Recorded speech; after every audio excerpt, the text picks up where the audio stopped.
Okay. Woo. All right, we're on. Should we just dive on in? Kick this pig? Yeah. Phones are all silent. Good. No promises. No promises? Okay. I need to share this yeah. thingamajiggy. Let me get on the YouTube app as well.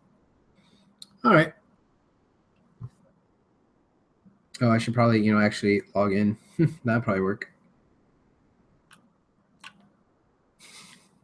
Say something, Chris. Something, Chris. There you go. Something, Chris. All right. Yep, and it says that we are officially live. So. Okay, well, I didn't get it. Oop. Oh, make sure all your phones are muted. You need to share that on Facebook too. Yeah.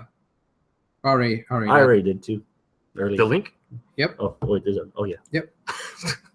All right. So then, here we go.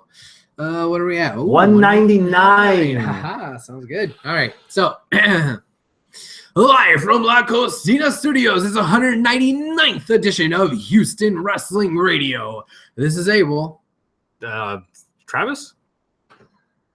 Chris. Yes. Hey, you got Type it. 3. Yeah, here we are. 199. Ooh. Oh, thank you, Travis. One show closer to Armageddon. Yes. It is very ominous. Yeah.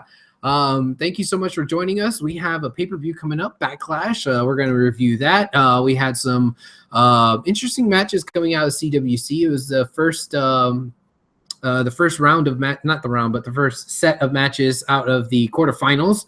That was pretty darn good, if I say so myself. We're going to cover all that. Yep. And let's see what. If you're watching this on YouTube, thank you so much. I got the YouTube feed right here on my phone. So if you want to type away, chat with us, distract me while I'm trying to talk to these two guys, that's perfectly fine. If you have anything to say, any critique, or you want to call us out on something, do so right here in the live chat. Of course, if you're not a live chat person, you can watch this later on delay. You just can't live chat with us. Right.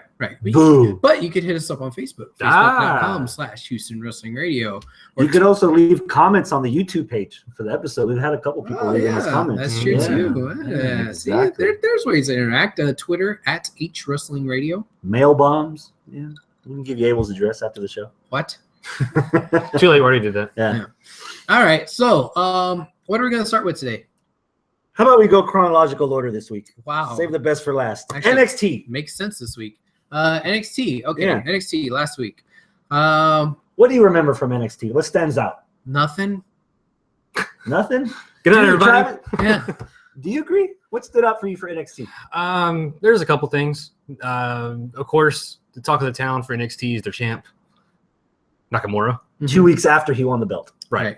But we've had that grievance. We already know what that is. Mhm. We don't need to regurgitate that. Okay. But going off with what they did with him, he basically came out and did a speech about being where he is and then why he's there. And Yow!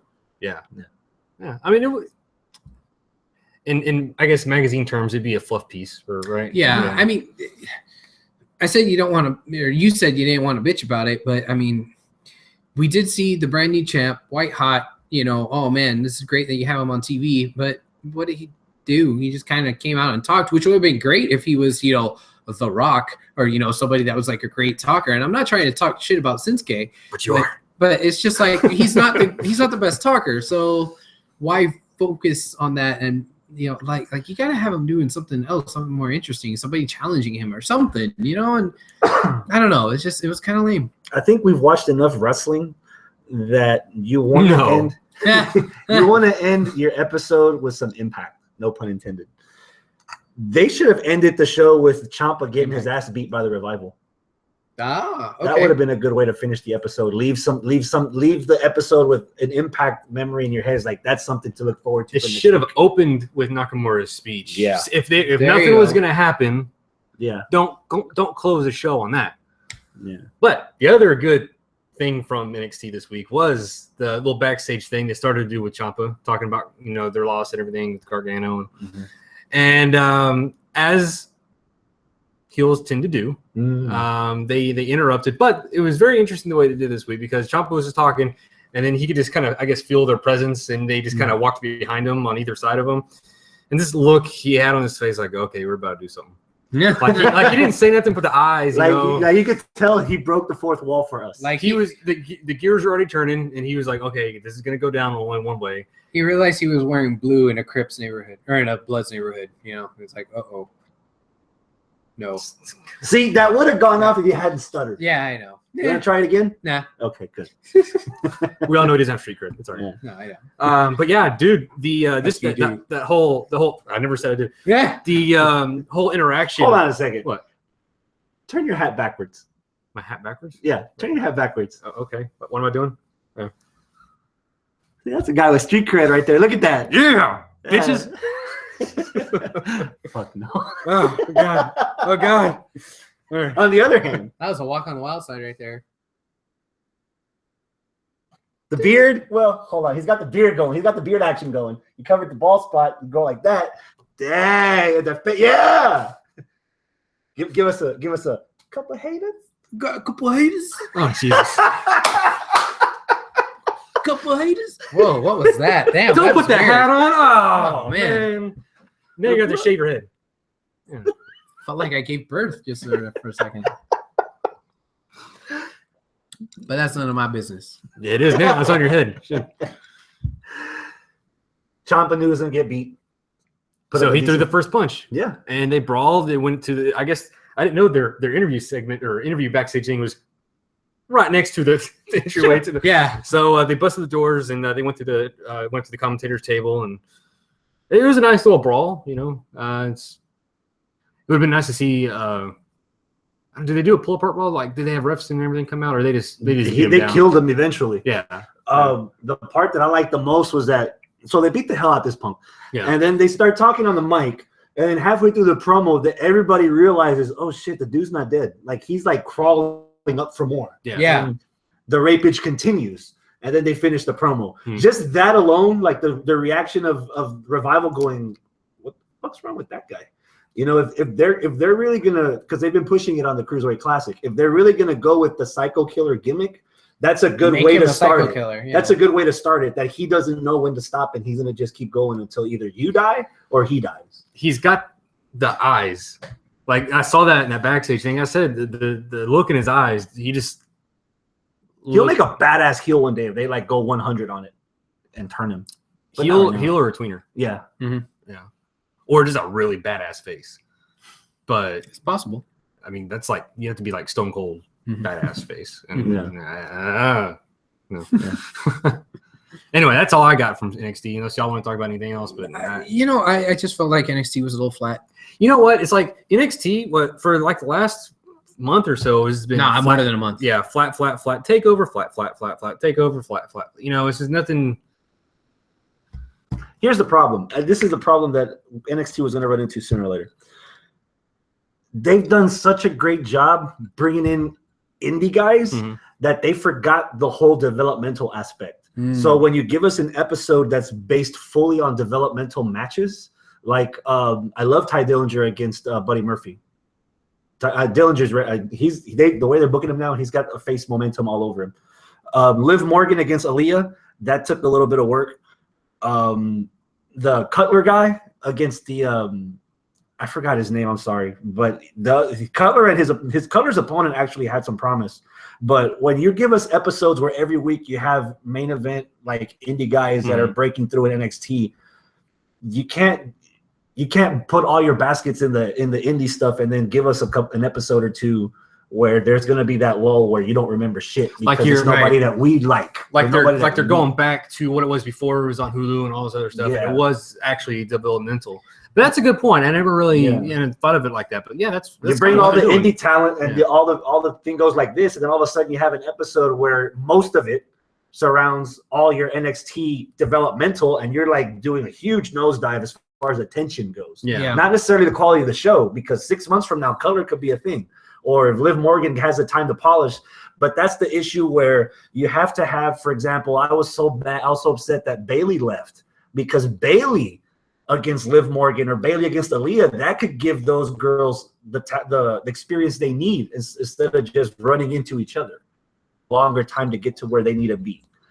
You know, just like Finn. Like he had his one match with Nakamura after he lost, and he's gone and he's hurt. He could have done some good having some squash matches with Cutler and Cutler's opponent, and he did that with Rich Swann. Yeah, he did do that with Rich Swann. Yeah, to your point, NXT right now kind of feels like WWF to me back in the day before Raw, when all you had was like Superstars on Saturday morning. Like, oh man, Superstars was kind of cool, you know, sometimes, but like for the most part, you lived for SummerSlam, Survivor Series, WrestleMania, and Saturday Night Main Event to a lower level. To a lower level. All the other stuff in between was like filler to remind you who was there, who was still wrestling. Oh yeah, this was this guy's, you know, finisher because he just beat up a jobber and like that's it. And like I don't know if I want to sit here and like bash it and say, oh, that's a terrible thing, because for the longest time, and one of the things that you know over the past week or 2 weeks has been cool about Raw is that, oh, they're bringing back jobbers. So it's like, oh, NXT kind of feels like matches that don't matter, jobbers stuff coming out, and like, is that really that horrible and that bad of a thing? I don't know, but it does make for a lull. You know, it's not what we're used to. It's not for like, oh, the juggernaut of TV that Raw wound up being, where you had to watch Raw every day. You know, NXT, you can miss it and you'll be fine as long as you watch the takeovers. You're all right. Yeah, exactly. That's it for NXT in a nutshell. That's quick. So is the show. Yeah. How about Cruiserweight Classic right after? Ooh, that, on the other hand, my friend, was a hell of an entertaining hour of well, add of that wrestling. to the HWR dictionary. Yes. Entertaining. Uh, Because it entertained me. yes, entertain me. Ooh, copyright that. Yeah, Ooh. but slap that on a shirt. Hey. Ooh. Yeah. But okay, what do we have right out the gate? Oh shit! Metallic against Tozawa. Grand Metallic versus Tozawa. Ha! Huh? Ha! Don't. Jesus Christ. Awesome. First impression when the match was over. Were you surprised that Metallic went over Tozawa? I wasn't surprised. At this point, they've done a good job of like balancing out who's going forward, who's not. But it's kind of hard to, if you want to do predictions on this, it's kind of hard because you know that certain people have already been signed to WWE, and it's well, where are they going with this? They don't need to win this if they already have a contract. Yeah. You know, it's one of those things. But that was a really good match. Not a clash of styles, but they complemented each other very well. Mm-hmm. Like you almost forgot that Tozawa was a Japanese wrestler because he was blending so well with the lucha style. Yeah. But yeah, it was a damn good fight. And what was the end of that one? I know Grand Metalik won, but it was the driver, right? Yeah. The driver. Yeah. Because I remember the end of that, it had a nice sequence of counters. Like Tozawa looked like he was killing Grand Metalik a couple of times, and then he counted out of it, and then he did the driver on him. He tried to do that German suplex, but where he hugged the arms for the arms to be, and then that was going to be like the super finisher combo that he hasn't done before. Yeah. Or at least in the tournament he has. Which I know that we've kind of sat here and bitched before about moves that aren't finishers that were finishers in the past, and they've kind of like lost his prestige, you know, like neck breakers and, you know, DDTs and things like that. I think that this guy in particular, Tozawa, did a really good job, and I guess the commentators also did a really good job about making the German suplex like the finish, you know, that like it was important. And yeah, we could talk all day about Suplex City and Brock Lesnar, but like this was different. Like with Brock, he just spams the suplexes. Oh, he did he did 16 of them. At the end of the day, that's not a finisher. You're just devaluing it. Yeah. But with him, like he did one, he pulled it off. Everybody thought it was over. Oh crap, he kicked out of it. Oh my god, mind blown. Like, well, he just kicked out of the German his suplex, signature is the snap German, and then his finisher is the deadlift, like pendulum of doom. Right. My critique on that, the first week I saw him wrestle was, I get the dramatics of the deadlift into the German, but it's still a German suplex. So does the deadlift part actually do more damage? No, it's still the same move, but I guess it's the no pun intended, the flair of everything. You know, it's just of doing the move. I get the impression like if you're playing Street Fighter, the snap German makes you dizzy, and then the deadlift is what kills you, basically. That's how I perceive it. So it's not like you're saying with Brock is like 38 later and you expect him to just die. I kind of like the way they build that up that way. And he was the first one actually kicked out of it. Yeah, so. I think the other part of his particular German is the fact that he has such a nice bridge on it as well to going into the pin. It's a little bit prettier. Well, it's all that's what I'm saying. All about presentation. Yeah. Match of the week candidate for either one of you? Definitely for me. Definitely a candidate. I don't think it's my pick, but I don't know. But it's a candidate. Okay. No, let's talk about the next match. All right. Well, go for it, man. Lead on. The Brian Kendrick versus what was that guy's name again? Oh yes. Also, don't like them. Now, Abel. Yes, Travis. You love to go off about storytelling. Yes.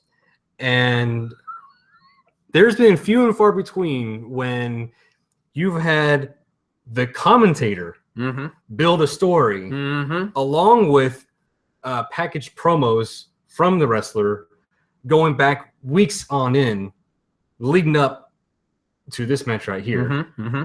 And telling that story, it paid off. Yes. In spades. Yes. This match and all of everything with Brian Kendrick has been the most storyful. It's the only story thing. Yeah, of the CWC. Everything else is just wrestlers. Yeah, like the CWC, it's like, oh my God, this smorgasbord of like awesome fucking wrestling. But this is the little nugget that people are going to look back at or look past, 2 or 3 years from now. Oh man, the first CWC was awesome. It had like all these great matches and Bushi, But you go 2 or 3 years back, people are going to forget about it. But you go back and you rewatch it, and oh man, I forgot they had this awesome storyline with Brian Kendrick in there. It was great. It was gold. Not only was the storytelling of Brian Kendrick trying to redeem himself and get back into the fold of things, not only did that play out so well, but damn it, he had me hooked. Like he was actually going to beat the guy. Yeah. Like he had me. It was nice. The whole match, Kendrick, being the heel that he is, working on the neck. The whole neck breaker on the exposed turnbuckle.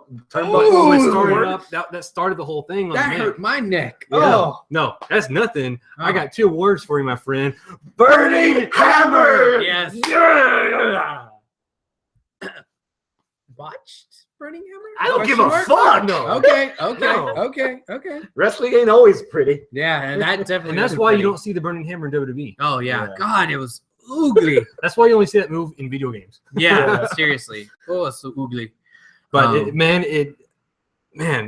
that along with we said that the turnbuckle neckbreaker, the Burning Hammer, the bully choke.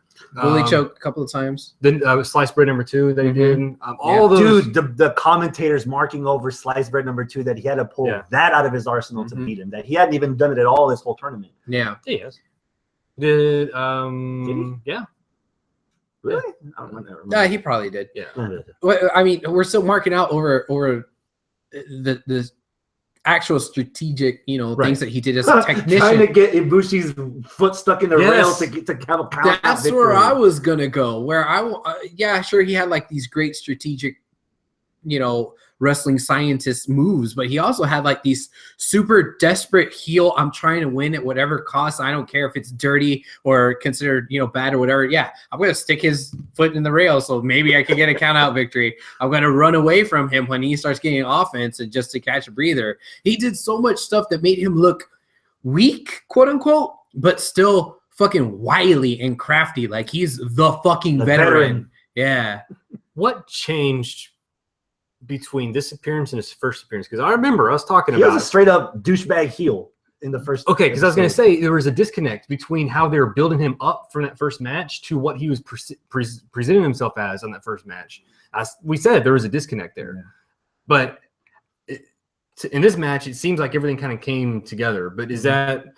I think as a viewer, trying to keep personal feeling aside, as a viewer, the way they presented it, you might not have predicted that with all the talent that they got on this roster, that Brian Kendrick would have even made it past the first round. So he just came across as a big total douche. And then he gets into the quarterfinal, and then he gets into the second round, and he survives. And Brian's still like marking over the fact that this dude trained together, that he's actually like they're friends. Yeah, and you're slowly starting to build sympathy for this guy. So then by the time he gets into the quarterfinals against one of the best wrestlers in the world, regardless of weight, you start to wonder, dude, he could actually fucking pull this off. Mm-hmm. And if he would have beat him, I wouldn't have minded. Me either. You know? And but I can see where you're coming from, where this Brian Kendrick was not the Brian Kendrick from episode 1. No. At least the way it was presented. Hell, he wasn't the Brian Kendrick for 2002. Like, you definitely could see like a difference in him, and I think that goes back to the storytelling of like who he is. He said, "Hey, look, this is my final hurrah. I see the light dimming, and I have to do what I have to do." And you never really saw that from Spanky. You never saw that from London and Kendrick. You never saw that from the Brian Kendrick who won the world title in that scramble match for like 2 minutes. Yeah. This was a completely different, full-fledged, fleshed out character guy that was something completely departure from anything we've seen from him, and it worked. He's a veteran. That's what we've said. He's a veteran. Yeah, you wouldn't.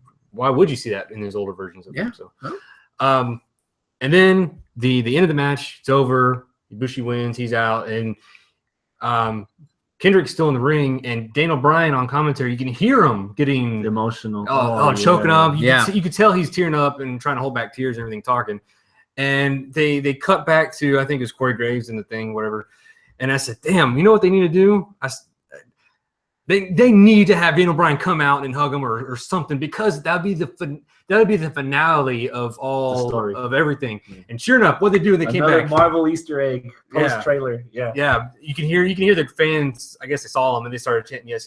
And he's coming down and he gets in the ring. Before you even see Daniel Bryan walk into the ring, the crowd's already aware. Right. And you can see Brian Kendrick's demeanor change. He's even more somber and start bawling like a baby. And then when both guys got in there, dude, it delivered on the feels. I was like, who the fuck's cutting onions here at work? And would you have thought that 3 weeks ago that, oh man, I'm going to care about Brian Kendrick that way? Dude, that's the answer to your question. What's the difference between episode 1 and now? Daniel Bryan. Regardless of how Brian Kendrick came across on television as a character, Brian admitted that he was not going to be biased in his commentary with Brian Kendrick because of their history with her, and he slowly started making us care about the dude, not the facade. And I think that's what turned the whole thing over. I'm actually candidate. It might actually be my pick. I'm thinking that's my pick. That's what I've been leaning towards all week. I can tell you right now, it's my pick. Whoa. All right, there you go. You know what? One thing about the CWC, and we should probably say this for after it's all said and done, but they've done a really good job of ending their shows on emotional moments. Like we had the Ciampa and Gargano, we had the Cedric Alexander, and we had this right now with Brian Kendrick. Dude, what's the ending going to be? I'm calling it, dude. The tournament is not ending. I'm telling you, they're going to go that, because these matches were 30-minute time limits. The finals is going to go 30 minutes, and we're not going to get a winner. That's how it's going to end. And it's going to fade to black. Oh, and that's it. Like, there's going to be no resolution, no stupid 5 more minute chance. It's over. It's done. And guess what? You have to tune into Raw. Or tune into whatever pay-per-view. Yeah. Oh, my God. That's how they're going to kill you. That'd be so nuts. This is Negan. Who the fuck did Negan kill? This is it right here. The end of the series. Look at that. Oh, my God. Yeah. Telling you. Calling it right now. Dude, if that happens, there's going to be so many pissed off people that are like pissed, but are still going to watch it with fervor when the actual rematch happens. Yeah, man. It's Maggie. Oh, yeah. It's Glenn. So we'll get back to that later. Ring of Honor. Who watched Ring of Honor? Not me. Well, I didn't watch all of it either because I didn't have enough time. However, we teased it last week. Pretty Boy Killers, Keith Lee and Shane Taylor against War Machine. That was this week. That was this past episode. I should have watched it. And I am not going to hide my bias. It's a match of the week candidate. On this shit. And the best part is, since we've seen several of their matches together and separate in NWA Houston, there's a lot they didn't do. And as a matter of fact, Keith Lee and Taylor went over on War Machine. Okay. So if they're going to build a rivalry, it's a good thing that we haven't seen everything in their arsenal yet as far as Pretty Boy Killers. So that next match, rematch, maybe down the road for a title, they go like 100 miles an hour. The Ring of Honor fans are not going to know what hit them. Yeah. They have no idea. Spoiler alert for anybody not in the Houston area. There's people that didn't go to Lone Star Championship Wrestling to see Raymond Rowe versus Shane Taylor as soon as he got back from his surgery, from a motorcycle wreck. Yeah. Finally recovered, came back. That match was bananas, man. It was so good. Probably best independent match we've had here. Best indie match I've ever seen in the Houston area. That was so good. And him just like throwing around. I mean, Shane Taylor's, dropped a little bit. Well, he's dropped a little bit since, especially now. Yeah, but back then, he had another good, I don't know what, 20, 40 pounds on him? Yeah. Oh, geez. And he was just throwing them around like nothing with that shoulder that was reconstructed, had screws in it and stuff. Damn, man. And we've seen enough Keith Lee matches in person to know spirit bombs like kill like universes. Keith Lee did that to Kat Green once, and damn poor girl killed her. Killed her. Oh, man. That was my introduction to Keith Lee. I think it was all of us, wasn't it? Yeah, it probably was. Yeah, I think so. Yeah, because I was Inspire Pro. Inspire Pro in Austin, Texas. And then, like oddly enough, a couple months later, he started having a little program with Jax Dane. Yeah, in NWA Houston. So you guys. That was some good stuff, man.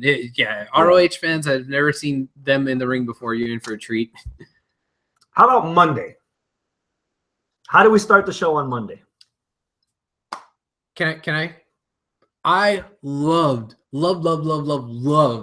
that opening segment in the back with Steph and Mick.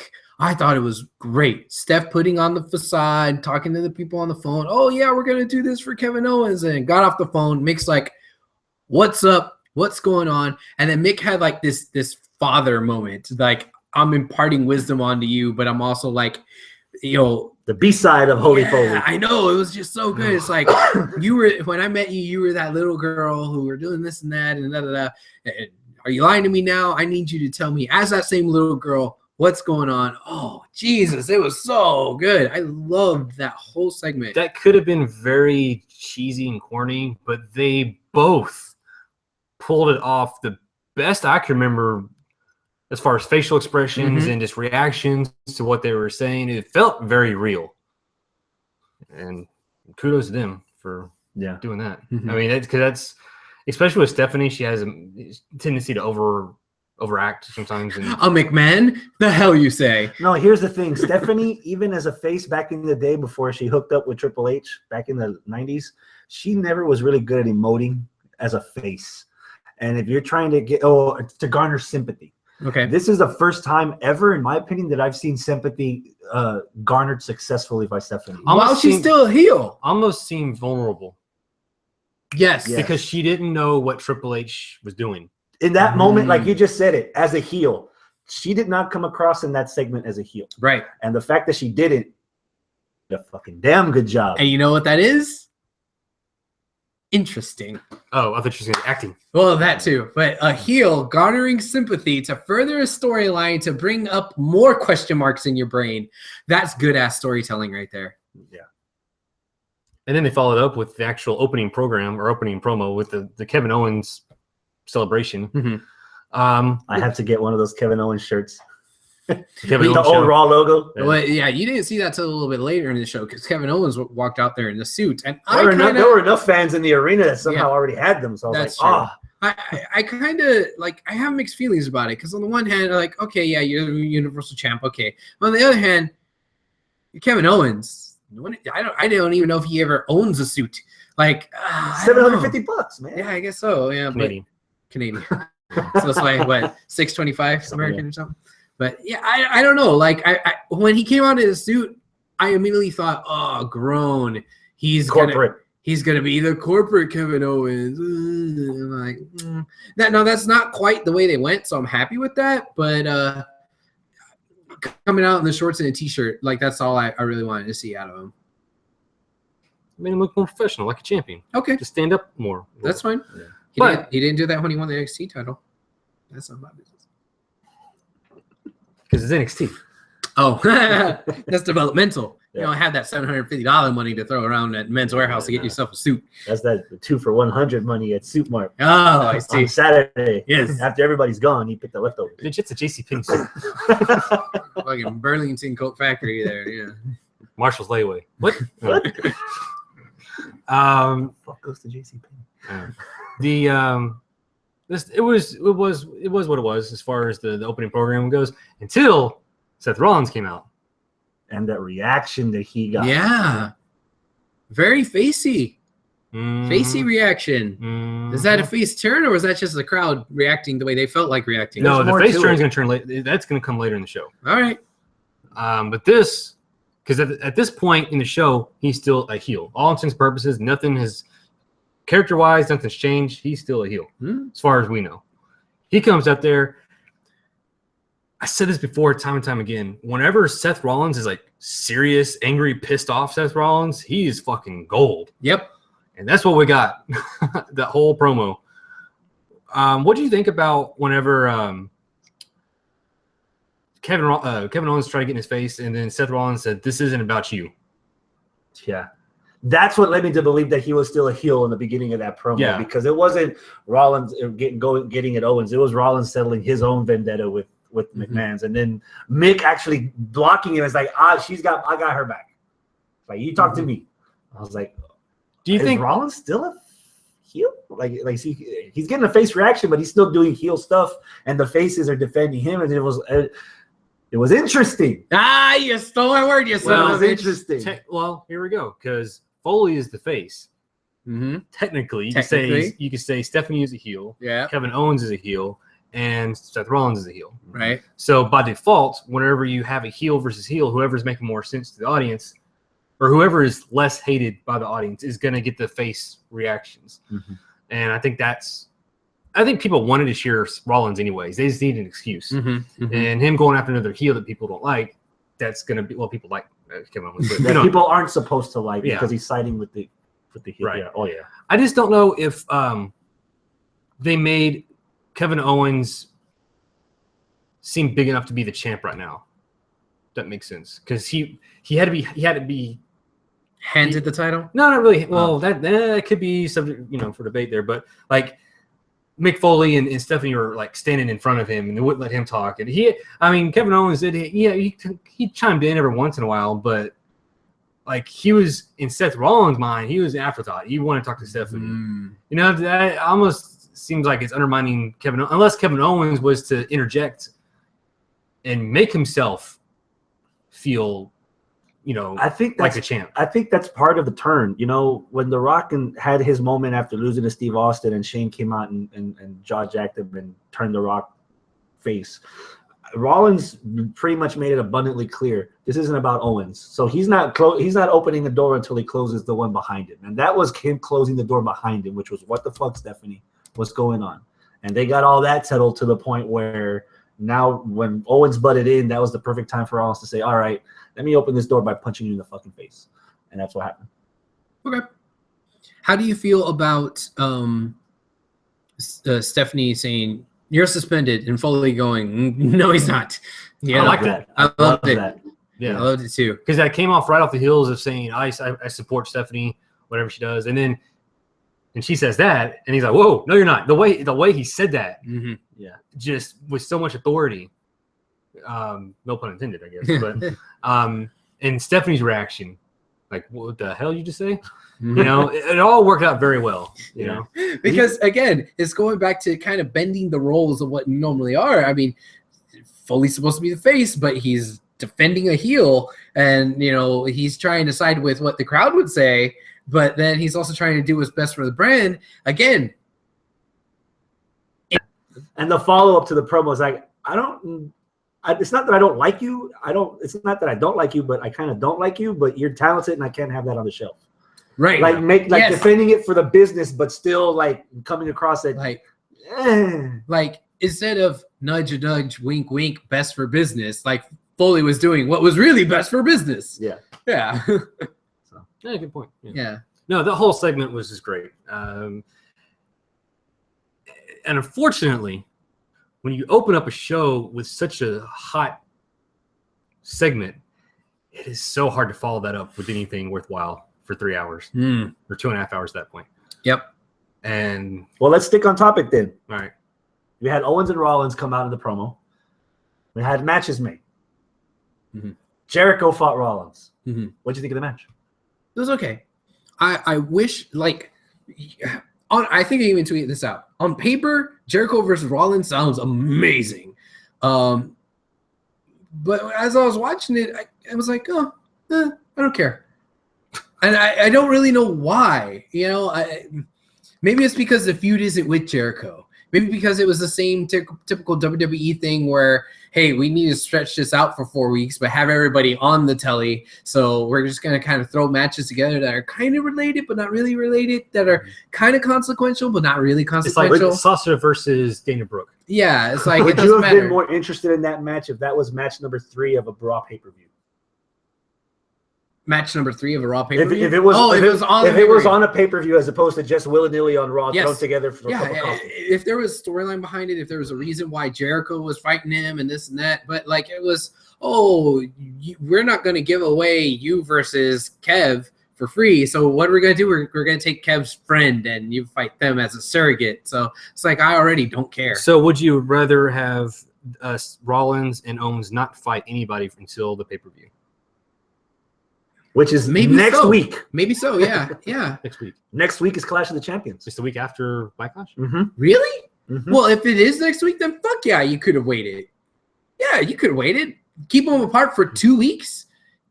All you have to do is just keep them out of the ring. That's it. I mean, that doesn't mean that you don't feature them on TV. Hell, if it was just the segment and that's it, great. Next week, do some sort of weird pull apart brawl. That's it. Boom. That's great. You don't have to have them fighting surrogates where the matches don't matter. In this day and age, you probably shouldn't do that just in case they get injured. Yeah, really. Speaking of the devil, we had Owens wrestle Rollins. I mean, we had Rollins wrestle Jericho. Owens versus Jericho. And then we had Owens versus Sami Zayn. Oh, again. What'd you think about the pairing again? After we already were supposedly done with it. I think I said this when we watched this. Like, I don't care. Like, I've seen them fight so many freaking times. Would you have rather had Rollins Jericho end the show or Owens Zayn end the show? Neither. Really? I kind of sided with him on the Jericho Rollins fight. Like, and then go ahead. Well, and this is that, and then the Sami Zayn and Owens. We've already seen. I kind of just wish they didn't have them fight anybody. Here's what they could have done if they really wanted to, keep the thing going between the two top guys between Rollins and KO. Why not just randomly, just because it's a Raw, have Sami Zayn versus Jericho, have Kevin Owens out there on commentary because hey, it's his best friend. And then that's when you get the Rollins involved because he wants to beat up whatever and this and that, and then all of a sudden Sami Zayn gets a flash win on Jericho and that pisses off KO, but what's his name is out there, Rollins is out there, so it's just like this big clusterfuck. I think that would have been a little bit more interesting. Stay tuned next week. I'm sure we might see that next week. Okay, maybe that's the pull apart brawl that I said should happen on week 2, but. And then at the end of the day, we can't always have everything we want. Okay. Roman Reigns came out after Owens beat Zayn. Yeah. It's your fault. Come on now. You said, Roman Reigns was in the opening promo. Well, there you go. You got him at the end. Come on now. You really didn't think, and all of these people on Twitter really didn't think that you were going to get through Raw without Roman Reigns. Well, come on now. Here's my rebuttal. Okay. Do you rather want to see Roman Reigns ham-fisted in this title picture, or ham-fisted, or do you want to see Roman Reigns continue the feud with Rusev over Lana? I would love Rusev and Roman to be the. That's what's frustrating the most because obviously Rusev's off on the wedding right now because he's getting married for the 8th time in another country. But still, I must take 8 brides. Yeah, like I would have rather seen this go to fruition. Like I want to see Rusev actually beat Roman once to get a decent rub out of it before Roman mops the floor with him and dusts them back into. This might be just a placeholder for Roman right now, just because apparently Rusev's on a 23-day honeymoon. Must be nice. Did you see that picture they posted of Lana in the bathing suit? He's gonna be tired when he gets back. It's called cardio, man. Oh, jeez, I could give it some time. You're gonna notice the change too. I could barely handle 23 minutes. I think you mean seconds. Minutes. Yeah, well. So that's my biggest gripe. You know what? No, I think I might agree with Trav here. It might be a little bit of a placeholder for Roman. Roman tries to fight his way into the main event. It doesn't happen. Then Rusev comes back, and then Rusev and Roman continue the thing. No, Roman's in a fight with the title or for the Universe title, and that's Rusev interferes. Oh, that'll work too. That gives them more time to. Yeah, but there is one. There is one problem I had. did they just do this like 3-4 weeks ago on SmackDown? Where, if somebody wins, they get to be the third wheel. Yeah. Was it Ziggler, Dean, and AJ? If Ziggler beats AJ, then he gets to be the third in a triple threat. But then he didn't. Like, okay. So it's obvious Roman's winning this hoe. So I guess so. Yeah. That's pretty much the main thread of Raw. That was a lot of segments. Oh, one last thing about that. I love Jericho just putting over Owens, saying he's the longest reigning Universal Champion. The facey part, by the way, of Rollins happened after the cameras went off in a dark match. Wow. It was Rollins. It was Roman against Owens, I think, and somebody came out to interfere on behalf of Owens. Rollins came and made the save for Roman. In the dark match, which was kind of weird because we're still not used to seeing Seth Rollins facey or tweener. I think it's gonna be too soon for him helping Roman Reigns. I don't want to see it on television. No. Yeah, I don't want to see them. I think the face turn happened because he was fighting Jericho. When he got that win over Jericho, and the fans were going crazy for it. Yeah. So, plus we're gonna start seeing that. I think we're gonna start seeing Rollins in matches against heels. I'm gonna love it too because we've seen the whole Shield thing done to death. Yeah, with him being a heel and now him having his own solo run. I want to see something fresh, and this could be good. Okay, I'm down for it. Yeah, I like to see what he could do as a face. All right, a solo face. Already, Bayley versus Charlotte on Raw. Explain how. No warm up, just get right to it, huh? Apparently, what the news sites say is because of. Well, I'm sure we'll get to this in a minute about Sasha Banks's surprise announcement on Raw that her recovery is quicker than expected. She's not going to need surgery. Black don't crack. And because of that, that's why they went ahead and just had Bayley fight Charlotte to get that out of the way so they can get back on track with Sasha and Charlotte. Okay. Is the Thunder already stolen for Sasha? Man, I honestly don't know where the Thunder's coming from right now. Like there's a Bayley cloud and there's a Sasha cloud and they're kind of colliding and I kind of want both of them to do good things and I want to cheer for both of them. But it's like, one's gone. No, the other's debuting. No, wait, now the other's injured. But I really don't know. Like, I'm kind of confused. It's like Warrior Macho. Like, who are you cheering for? They're both fucking super over as faces. They're both like people that you want to cheer for, but like, which one's actually going to fuck over Hogan? We don't know. Okay. So I kind of don't want to jump to too many conclusions, but fuck, the Warrior Macho is a great reference. Yeah. Sasha with the glasses and Bayley with the tassels. Y'all are making me sick right now. Oh, sorry. But I mean, I don't know, man. It's like I want to cheer for them both. I don't know if you can. Does one of them have to steal the thunder of the other? Both of them can't thunder at the same time? No. Like, no, they can't? No? What's the problem? Because you're going to have Sasha against Charlotte. Why not have Bayley continue her feud with Nia Jax from NXT? Okay. Oh, I'm sorry. Nia Jax is busy fighting Alicia Fox now for some reason. That's way more important. Because I actually forgot Alicia Fox was on Raw. Well, if you forgot before, you know now. Oh, wait, what the hell? There we go. Oh. We're talking Raw. So yeah, you had to get out the little tissue paper. Yeah. There you go. Raw segment of the week. Yeah. Like 15 minutes into it now. Yeah, we're a little bit late on that, I suppose. Yeah. But yeah, that's she hit Nia Jax with a box of tissues. That's the other reason why I put it on the table. She looks surprised doing it as well. Like we didn't get to see Alicia Fox's face, but the way she like, oh shit, like she stopped in the middle of it. There's it was funny. Video from Porky's, right? Yeah, where everybody's laughing when her doing it, and she hits it. Everybody, ooh.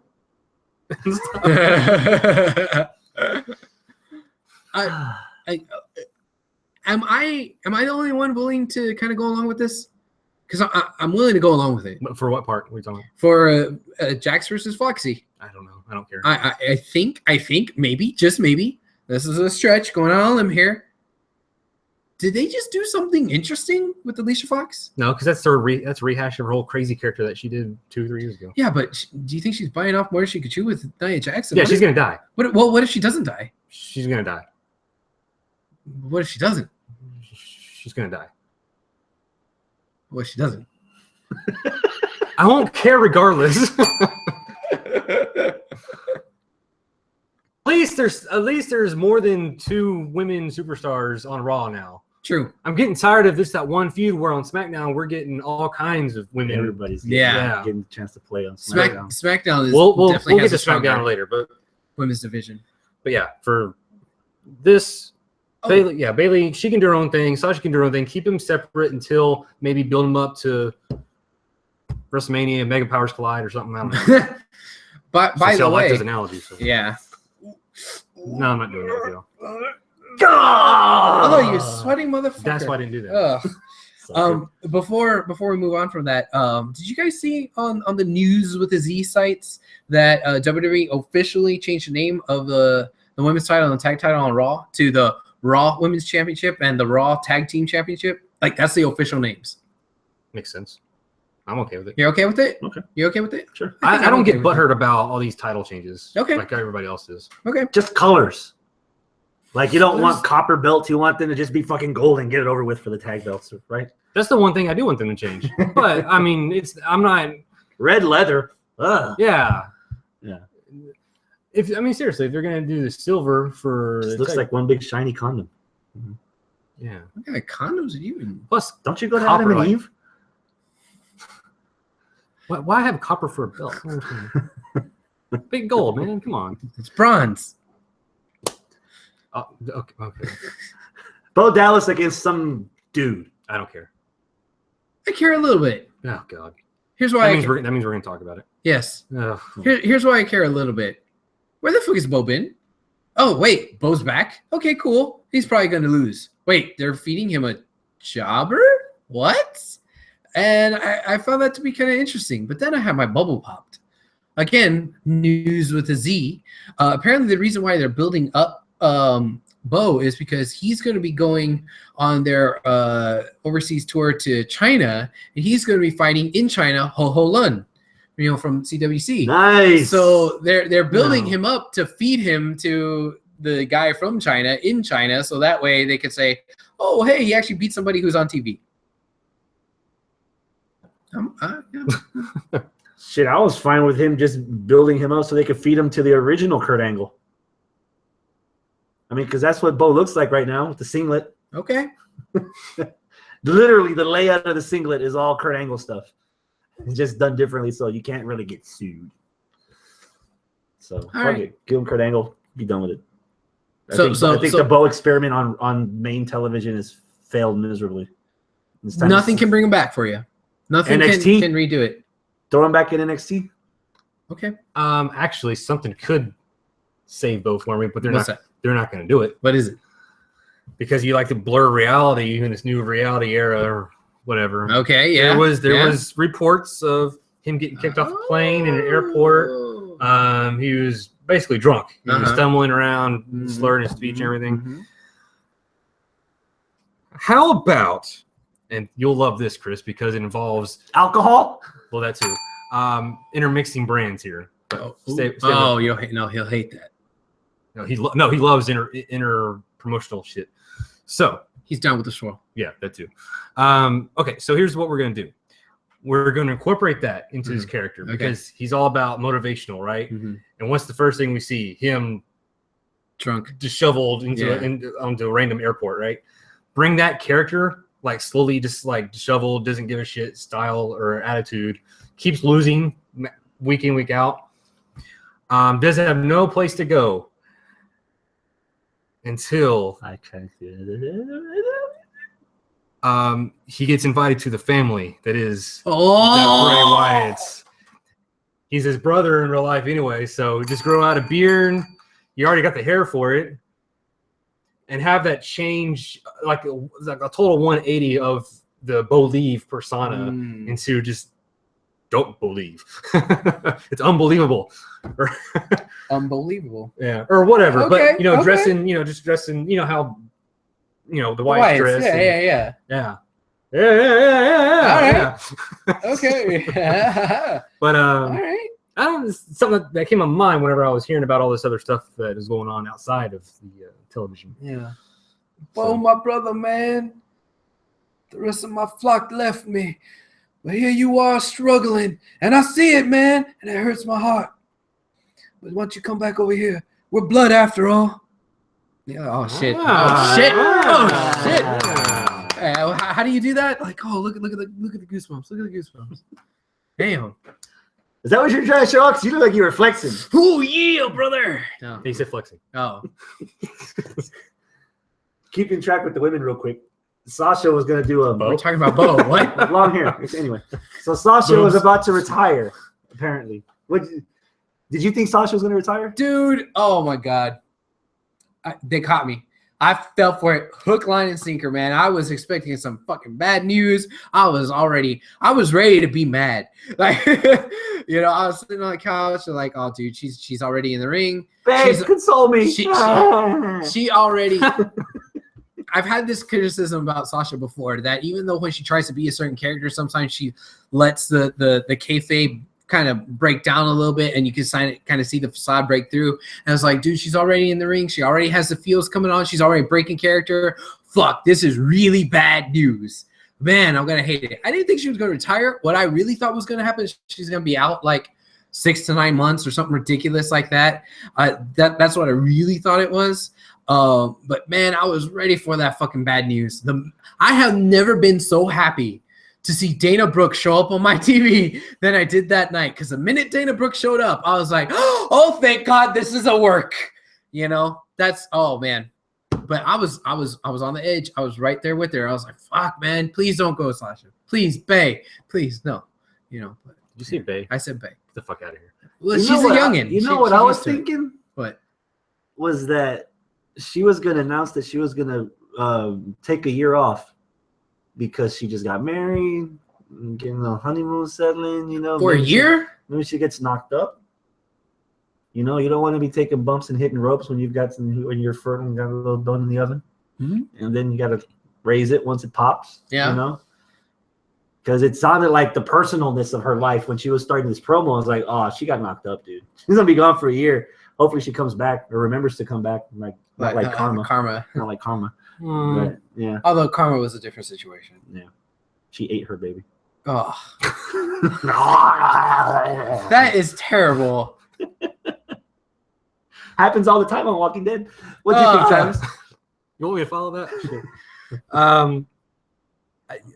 I thought they're hamming it up too much before Raw started. I watched a little bit of the pre-show, and they're all talking about her tweet about she's got some bad news, and the Lita was going off about how Finn had bad news, Daniel Bryan had bad news. I think they said someone else had bad news when they had the speech, and they all retired and this and that.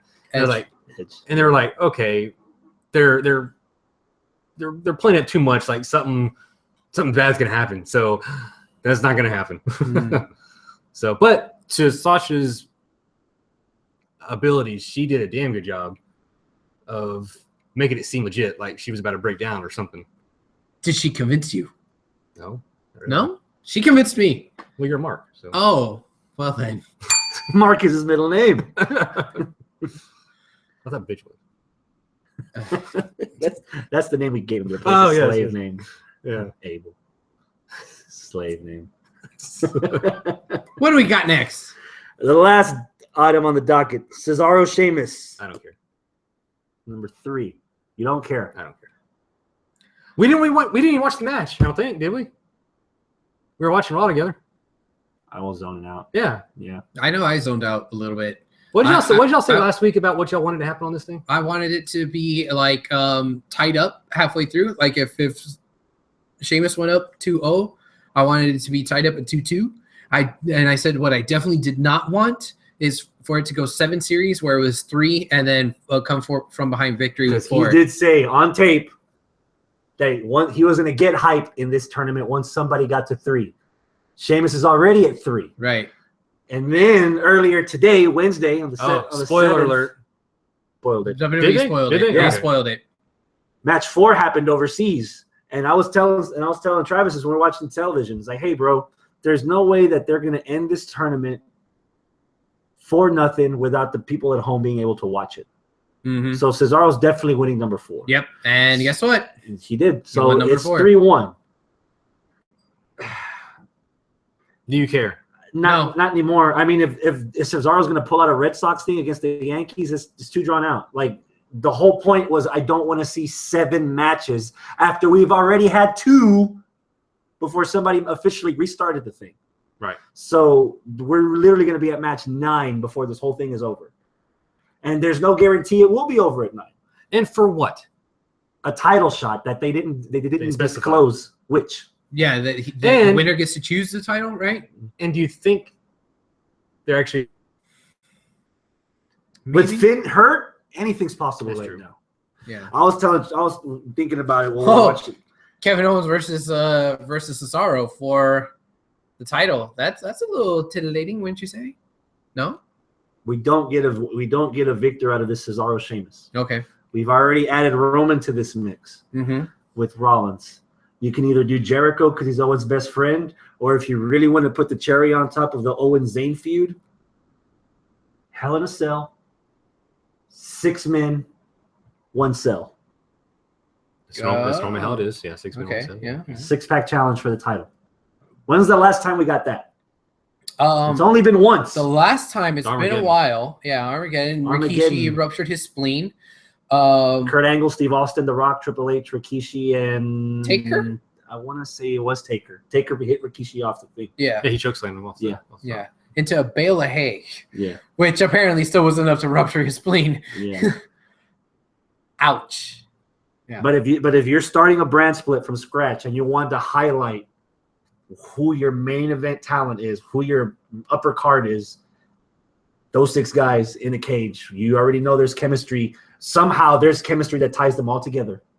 And if you put them in the cage, everybody's going to come out a winner regardless of who leads with the belt. Okay. If you want to build up a brand split. Now I will say that in this, at 5 or 6, I'm going to admire WWE's balls for ending it at 5 or 6 and giving it to Sheamus. Yeah. I'm going to admire the balls. But he likes to admire the balls. Check the tape on that one. Yeah, but if they go to 7 and Sheamus wins it, I'm going to be disappointed. If they go to 7 and Cesaro wins it, I'll be like, oh, well, at least they picked the right person to win. But I'm not going to be completely happy. If they get to 7 and there is no winner. If they get to 7 and there is no winner, I'm not sure. It depends how they handle it. Here's the thing for me. Like, last 2 matches, I've been, like, not even paying. Like, it's just, like, moving pictures for me on TV. Like, I don't care. Like, it's just they got to do something to generate interest for me to like keep caring about or re-care about this feud. I think if they're going to do best of 7 and they're going to tease us with this, why not take a page out of TNA's book? If you're going to go best of 7 after 3, have stipulations for the rest of the matches. Ooh. Do a ladder match, do a hardcore match, do a submission like match, the winner do a picks, no DQ. the winner picks it. You keep the rivalry interesting. Ta-da. Well, it's too late for that anyway. So yeah, what else we got? Is that it for Raw? That's it for Raw. Good. Except we're gonna do a quick little roundup. This is out of all the videos that they've announced so far on Raw to build up this cruiserweight division. These are the 10 names that have been officially announced so far. Okay. Gran Metalik, Akira Tozawa, Jack Gallagher. Oh, thank God. Johnny Gargano, Tommaso Ciampa, Rich Swann, Noam Dar, TJ Perkins, and a nice little transition to SmackDown, the Brian Kendrick. Nice. I like all those names. Apparently, the rumor was that there was going to be more guys, but now they're going to stick with that 10. That's going to be their division. And now, possibly, it's going to be interpromotional. They'll be going back and forth between Raw and SmackDown. That's and NXT, I think. That's what I heard. The news bit was that since some of the guys are already on NXT, like Tommaso Ciampa and Gargano, that on house shows, there would be divided between Raw and NXT. So if you go to an NXT house show, you're going to get Cruiserweight Classic matches. If you go to Raw, you're going to get Raw specific. Really? So that the brand being exclusive to Raw isn't just Raw, the television show. It's if you're going to a Raw house show, you're going to watch Cruiserweight matches. Okay. And NXT talent on NXT house shows, they're going to add the cruiserweight element to it in some of their matches also. If I want to see, hopefully SmackDown gets a little bit of it. My whole premise was the reason I said that we're transitioning to SmackDown with Kendrick. The way they ended the tournament. Yeah. With Brian Kendrick. There was a post-show video about Kendrick being interviewed, and Brian, oddly enough, he said Daniel Bryan. This moment's about you, yet the whole time he was hugging Kendrick, and Daniel Bryan was telling stories about how he trained and started on the road. And then they asked Kendrick about what he thought about Bryan and his motivation, because it was Bryan's motivation not being able to wrestle anymore that gave Kendrick that he needed to come back. Okay. We on SmackDown right now between The Miz and Daniel Bryan. Oh, light batons on head. Holy shit. Okay.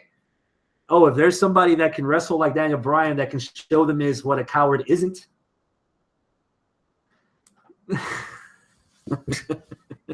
It would be the Brian Kendrick. That would be a nice a nice Survivor Series match for The Miz to actually either have a victory and earn a victory, or give Brian Kendrick the one last moment to here's one last title run. Let's see how far you can run with it. Make me proud. Since Brian does kind of like run SmackDown. Ding. This is what happens. Okay. All right. This is what happens. Freaking Rhino and Heath Slater get to the end. Heath Slater doesn't win, doesn't get his contract in the finals, fucking heartbroken. Oh, well, sorry, tears up the contract that he was going to give to Heath, and then brings out another contract. Well, since we have a spot, here you go, Kendrick. I'm like, oh, by the way, your first match is against The Miz for the IC title. Fuck you, Miz. Yeah, I like it a lot. Travis's silence is just as assuring, because you know the hamster's running in the head of him. Yeah. It's fallen through a couple times. My only devil's advocate on that whole thing is, after watching this week's SmackDown, I think they've already dropped that aspect of Daniel Bryan and Miz. Okay. There was no follow-up.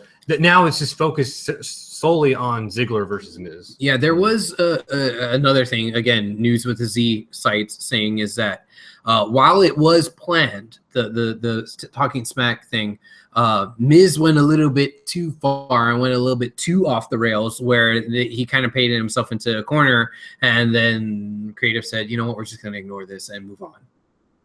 Because it was so badass. But you can't do that against a guy who can't wrestle. Right.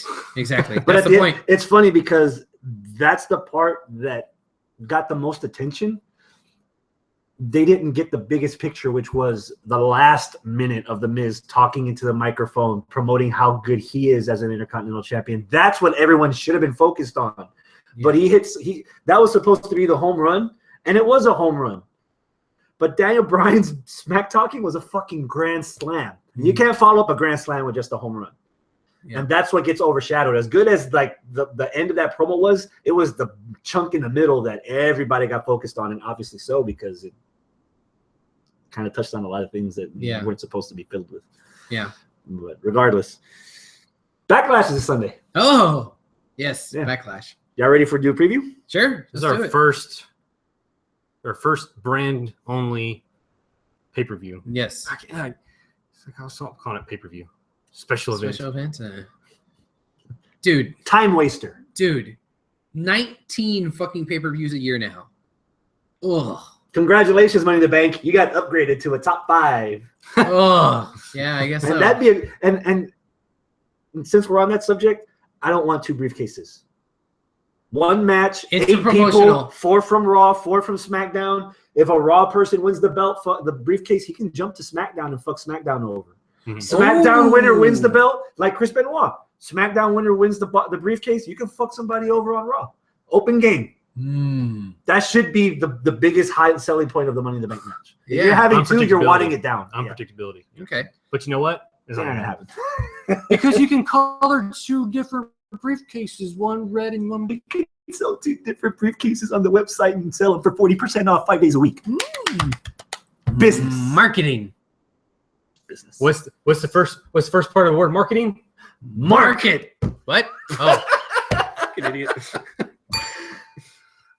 Randy Orton against Bray Wyatt. What is your anticipation level? 3.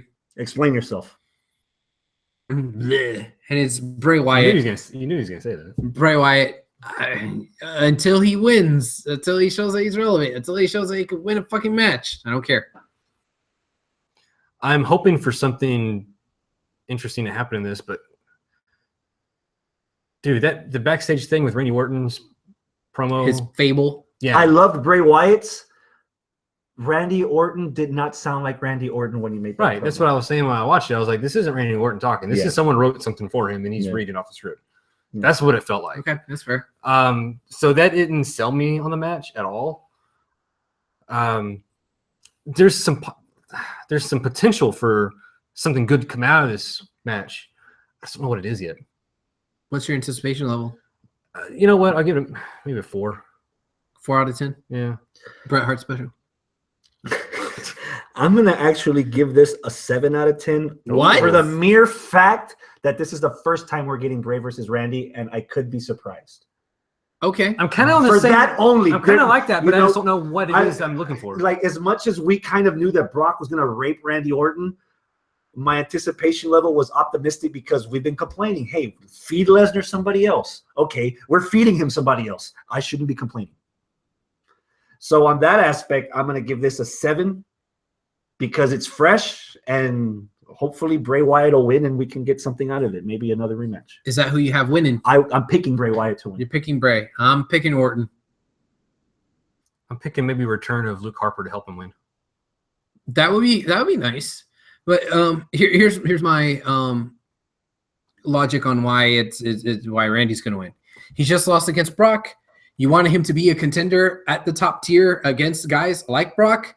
You got to build him back up. You got to feed him somebody so that he can still look like he's relevant enough. He's Randy Orton, third generation. He's held the title in like 2 figures. He loses against Brock, and then he loses against Bray. Everybody's losing against Brock. It's John Cena. Okay. Like, it's John Cena all over. Like you have the stature that you have right now for being Randy Orton. You don't need wins. Bray Wyatt needs wins like a motherfucker. He does. I agree. He needs Bray them. Wyatt needs a fucking prayer. So you got Bray winning? Is that what I was saying? Yeah, I don't know. Okay, you're leading to Bray winning. Yeah. All right. I good. agree with you. Like I guys. don't know what we're expecting, and that's why my anticipation is so low. But they could surprise me. This could be a silent killer for this. Okay. For sure. The tag team title tournament matches on this pay-per-view. We had 2 matches on SmackDown. Yes. The first one was the Usos against American Alphas. Travis, you knew the results before you were watching the episode because you had issues with PlayStation. Yeah. I kind of wish I haven't looked at other people's comments and get other. But first of all, okay, there's the backstage thing with the Usos kind of getting their grievances out in the backstage thing before the match started. I caught a little bit of that. I didn't catch word for word what they said, but I can get the gist of what they're saying. Mm-hmm. Then the match starts. American Alphas turn their backs on him and they rush him and they try to take him out. Bell rang. It's legal. Yeah. It's a little heelish, but it's legal. And then tables turned 30 seconds later, they're 1, 2, 3 lost, right? 30 seconds later, literally. Yeah. That's all it took. Hey, that's sometimes all it takes. Or 23 seconds, right? Right. Whatever. Okay, so I got mine. You better get yours. What was I going with this? Oh yeah. So Usos come back after the match, shake hands. No. And then they get a super kick in the face to Jordan. While he's down, they just double team on old Gable over there. They're willing and able. Or willing.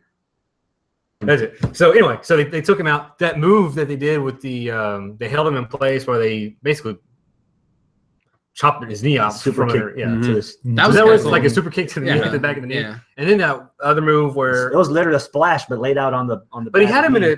The other It was a single leg Boston Crab. It looked like, and then the other leg was for the splat. Well, he also had like his arm tucked behind, like he did. It was cool. It reminded me of the Brock lock that Lesnar had on Benoit, that SmackDown episode. One time he did it. It was something very unexpected from the Usos, because the Usos were kind of idea. Part brawler, part high flyer, not technicians. Those two moves that they busted out there at the end. Yeah, I liked it. So that. Do you want to go and skip to the what happened, the repercussions of this? Mm-hmm. All right. So before all this happened, it was going to be American Alpha versus Rhino and Slater. Heath Slater, because Heath Slater and Rhino beat Hype Bros for their finals match. Rhino beat the Hype Bros. You know what I mean? Okay. Yeah. So you mean it's not the Hype Brothers? No. Okay. Did you watch Talking Smack? I did not watch Talking Smack. I only watched the SmackDown itself. Man, that is becoming must-see TV for me. Is it? God damn you, WWE. God damn you. I don't know how much off the cuff they're doing on that show. Poor Renee. Dude. Oh, sweet Jesus. Oh, dude. Hey, Renee, who are you picking? AJ Styles or Dean Ambrose? Of course I'm picking Dean Ambrose. So everybody's like, oh, can I pick my girlfriend too to win the match? Oh, really? Oh, dude, they laid into her like an $8 buffet on Friday night, bro. Really? Oh, yeah. They made that a fucking nice. A lot of insider jokes. A lot of fourth wall breaking. Nice. Inside of fourth wall breaking, that's like 16 walls. Very nice. Okay, so during that show, Usos came out fully heel mode. Oh, did you hear this promo? No, dude. I did not. If they are cutting promos like this, it was technically during Raw, but they still have that backstage segment area with Renee. Yeah. And the Usos came out and oh man, if you're gonna be cutting promos like this and talking like this angst and just bitterness and just built pissed offness. Yeah, dude, this is they made him interesting. Yeah.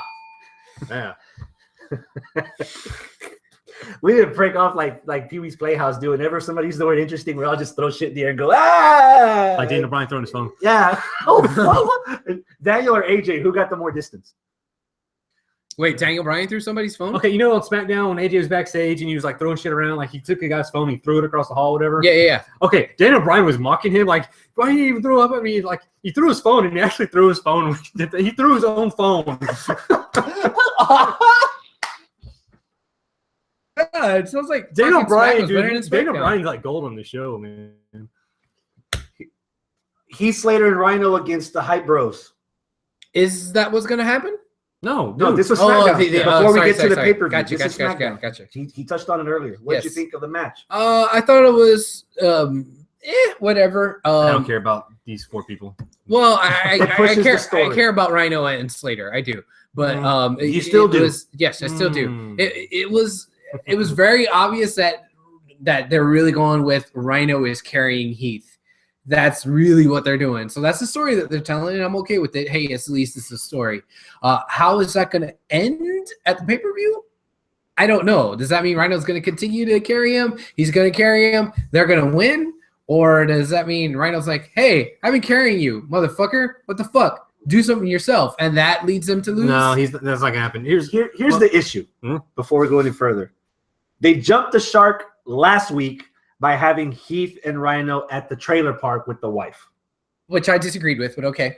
I agree. They saved it on that same episode with Talking Smack with Rhino and Heath getting into their personality. Okay. Last night, it went fucking Sharknado by having all the kids and the wife at ringside and acknowledging that this actually exists. Okay. I don't know how much farther they can go, no matter how much Rhino is carrying the humor part or the buddy cop part of this. Yeah. Pop Culture Rewind, buddy cop. Hey, I don't know how far they're taking this, but that's going to hurt my wanting to care about watching this if they keep shoving it in my face how fake that part is. Instead of building up on the authenticity, which is the chemistry between Rhino and Heath. Okay. They had a good enough thing going with Heath with his desperate nature of trying to get this contract and not being a free agent anymore. To me, the whole family thing, the trailer and all the pool and everything, it's like it's unnecessary. Like I was intrigued enough on its own. Like this is just overkill.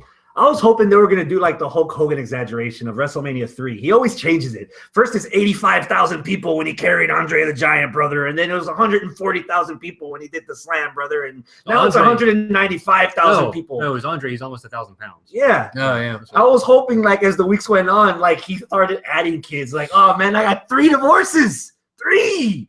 God, I gotta have this contract. But that's what they're doing. But they made it, but as a joke. As a joke. That's what they're doing, as a joke. But then they went ahead and actually put faces to it. As a verbal joke, not a prop joke. Yeah, not a prop. And then they made it too obvious now. It's like, yeah. It's not funny anymore. You wanted Eddie Murphy. You didn't want Gallagher. Thank you. There you go. I like Gallagher. I like Gallagher too. Watermelon's my favorite food. Yeah, I don't mind. Okay, let's get on track here. So now the matches are done. All right. We get to the pay-per-view, talking smack. Shane breaks the news. So that was on Talking Smack. Yeah. Okay. That they announced that. So here's what we're gonna have.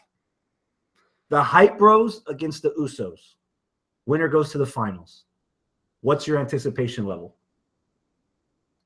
That match itself, Hype Bros versus Usos? 2, I guess, or no 1. No, because I know who's gonna win that one. Well, yeah, the Usos are gonna win, but I want to see. I'm excited to see their first match as full-fledged heels going into it. So you know what? I'm at a 7. Knee-jerk reaction because I didn't actually know that this was happening there because I didn't watch Talking Smack. I'm at a 5. Balancing both of yours into one. I'm at a 5. See, I'm skipping past that one. I'm just looking at the final match. Okay, so the main event. As far as the tag team title tournament, we have Slater and Rhino against who we're all picking, the Usos. Assuming it's the Usos against Slater and Rhino, what would your anticipation level be? Probably a 7. Okay. Yeah. I'm looking forward to that match more than I am because the other one involves the Hype Bros or the Hype Brothers, whichever. But yeah, I'm looking forward to seeing what the Usos can do as heels. But I don't care about the first match. Does that make sense? Because we're going to see him twice in that match in that night anyways. So what's your anticipation level for the finals of the SmackDown Tag Tournament? I'm sticking at a 7. And I care about the Usos, but it's the second time that we're going to see the Usos in the night. So meh. But I also really care about what they're going to do with Heath and Rhino. Are they going to overcome and win? Are they not going to win? Is Rhino going to be mad at Heath and then they're going to have a thing going forward? Or is Heath never going to get his contract and they're going back to seeing him bounce between Raw and SmackDown? Like, is he going to try to get is this his way of trying to get into SmackDown? Oh, well, I'm going to try to get back into Raw, and then on the next Raw pay-per-view, he's going to be on there trying to, you win and you're in kind of situation again? I don't know. Why is Heath relegated to SmackDown now? Like, he's basically on the roster pretty much at this point. Yeah. So yeah, if he loses and then he goes crawling back to Stephanie, I would like that. I'd like it too. I said this from jump. I said this needs to be like a whole year build for the next draft. We need to see this motherfucker make an appearance on NXT asking Regal for a fucking contract. By then he's gonna have like 64 children and 3 double wides, and the payoff is he main events Evolve somewhere. I'm at a 7. Okay. For the finals. Right. I'm shocked that I'm saying this. I want to see the heel Usos with the titles so that alphas get the comeuppance. And I love this about the way they play this whole storyline out. It would have been easy because this whole time they've been shoving American Alpha down our throats since the roster brand split. If you throw those titles on them now, it's like Roman Reigns. It's Roman Reigns all over. You're gonna make the fans turn on them because they're so great. Yeah. But this way, it keeps them safe out of that final picture and let them chase the heel Usos, who I think is going to win. Since they're the ones that took him out of the finals. If Heath and Rhino win, that's the least interesting possibility that could happen. If the Usos win, then you have more possibility of other interesting things happen. Yeah, you know what? I'm going to go with you guys to say the Usos need to win this. Right. Heath and Rhino wins. Well, then Heath has a contract, and that's it. Yeah, that's it. Yeah. So if they lose, there could be heat between them two. He could go to Raw. Then the Usos have the title. American Alpha could come back and chase them. There's so many possibilities. Oh, since we're talking about Rhino, did y'all see that video I posted on our Facebook page today about? I only did one. about Rhino's political ad. No, I did not see it. This mofo has Kurt Angle in his political ad, and he's basically Kurt Angle's walking down with a clipboard and trying to get people to sign for his political ad, for his campaign. And he walks up to this one dude and he says, "Nah, I'm not interested." And he throws him down, puts him in an ankle lock. And while he's like twisting the ankle, vote for him. And then Rhino's up in his suit. He's like thumbs up and everything. Oh god! Watch it. It's on our Facebook page. Yeah, it's great. I love the fact that Rhino is not hiding from his wrestling roots. Yeah, from this whole thing. Like you see other, like he's going by his real name, but they're embracing the wrestling. Even though Talking Smack, they dropped a line where, "Hey, isn't this going to interfere with your political gains?" And I was like, "No, my constituents don't want me to lose in anything. Yeah. I want to win this tournament so that it's good. I can check out the political ad. Linda McMahon, take notes. 6-pack challenge for the first SmackDown Women's Champ. Natty, Alexa, Nikki, Carmella, Naomi.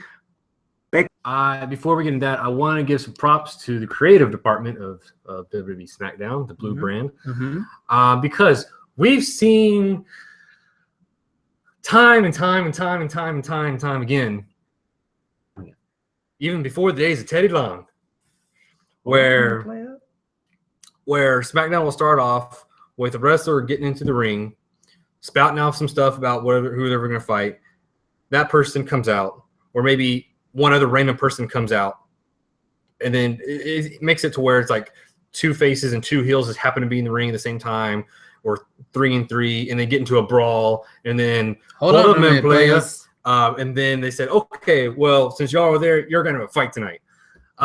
This was, if you think about it, happened on SmackDown, but in a totally different way, and didn't feel forced. Like it started off with Dana Bryan reminding people, "Hey, this Sunday we got the inaugural the 6-pack challenge for the women's title elimination. Let's have them come out and we'll talk about it." And they start coming out, and then it's Becky first. I love her line about, "Hey, I thought you were gonna have Nikki come out first." I love that line. Yeah, that was good. Then the heels come out, got really kind of cheesy right there. They also came out of order, which was cool. Like they kept on doing that. Like they didn't wait for the music. Yeah. Which is better the process. And it was weird at first, but I dug it because it was it kept the thing going.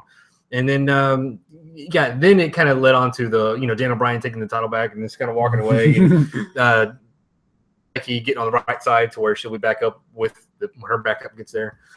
And became 3-on-3, and then the fight started. And then guess what? They had a match later tonight. So we all got what we normally get on SmackDown, but different. Yeah. It didn't feel repetitive. Yeah. Like the fact that Carmella beat Nikki by submission. Yes. And that they put over the fact that it was on her surgically repaired neck and she tapped out. When's the last time we saw Bella tap out? No. Yeah, I don't even remember. Yeah. When was the last time she was faced?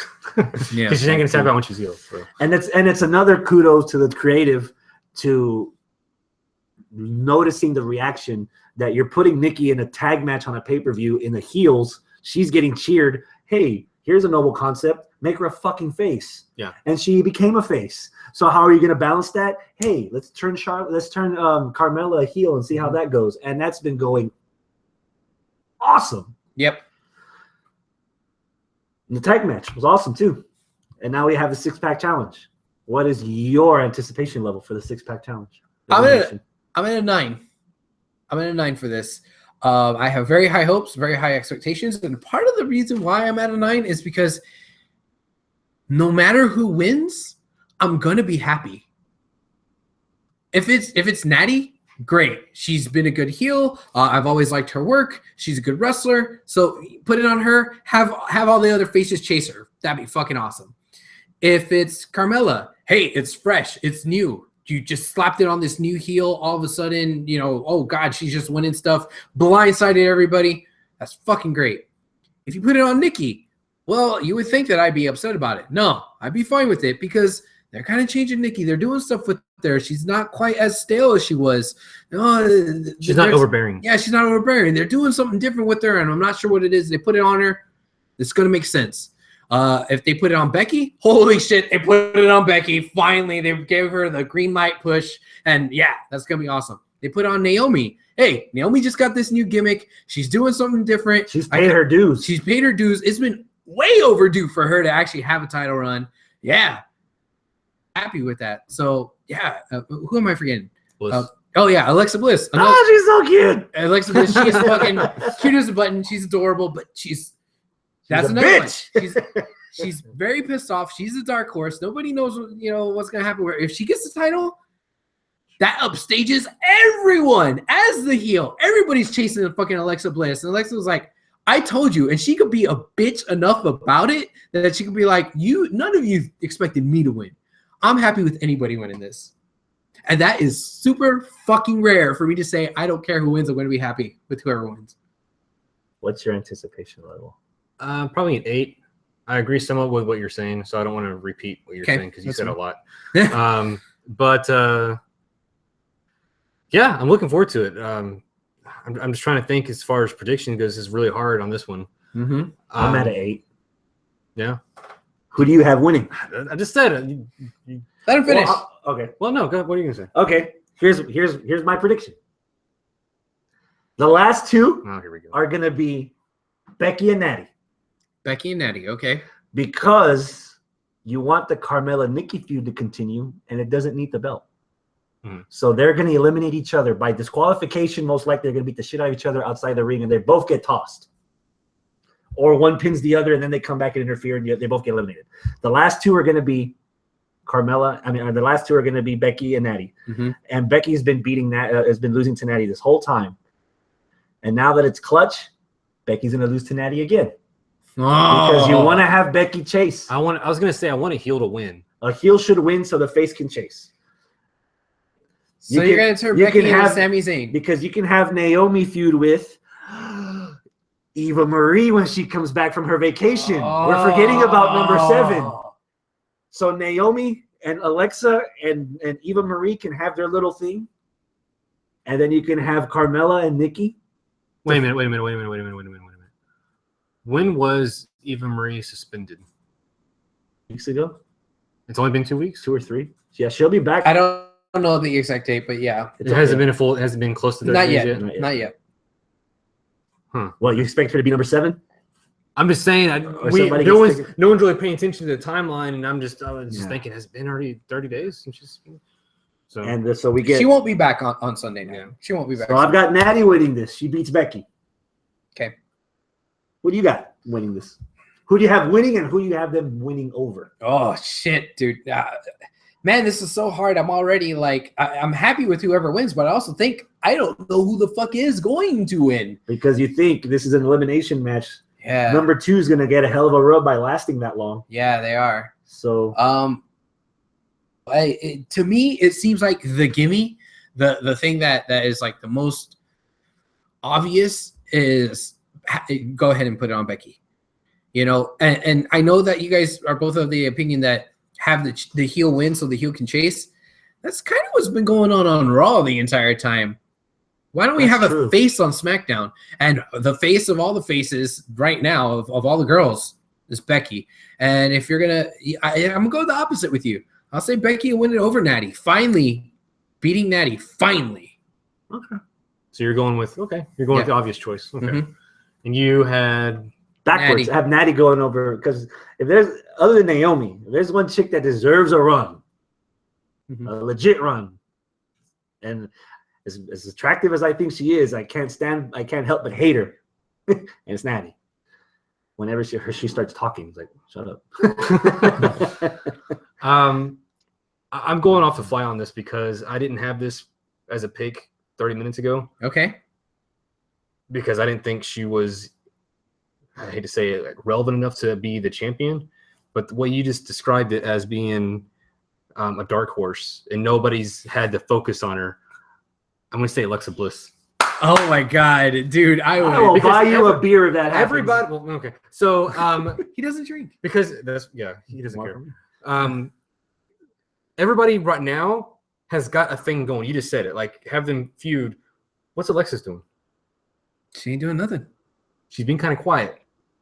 On purpose, dude. If Alexa wins, a dark horse victory, and a fucking badass heel. What if she just rolls out and hides under the apron for half the match, and then everyone She shouldn't have to hide. She just has to squat. She's not that tall anyway. You won't be able to behind see the big turnpost now. pole. Yeah. God. Ziggler versus The Miz for the Intercontinental title. Raise your hand if you care at all. Yeah, he would. What's your anticipation level? 4. I'm at a 2. What's your anticipation level? 5. Who do you have winning? God,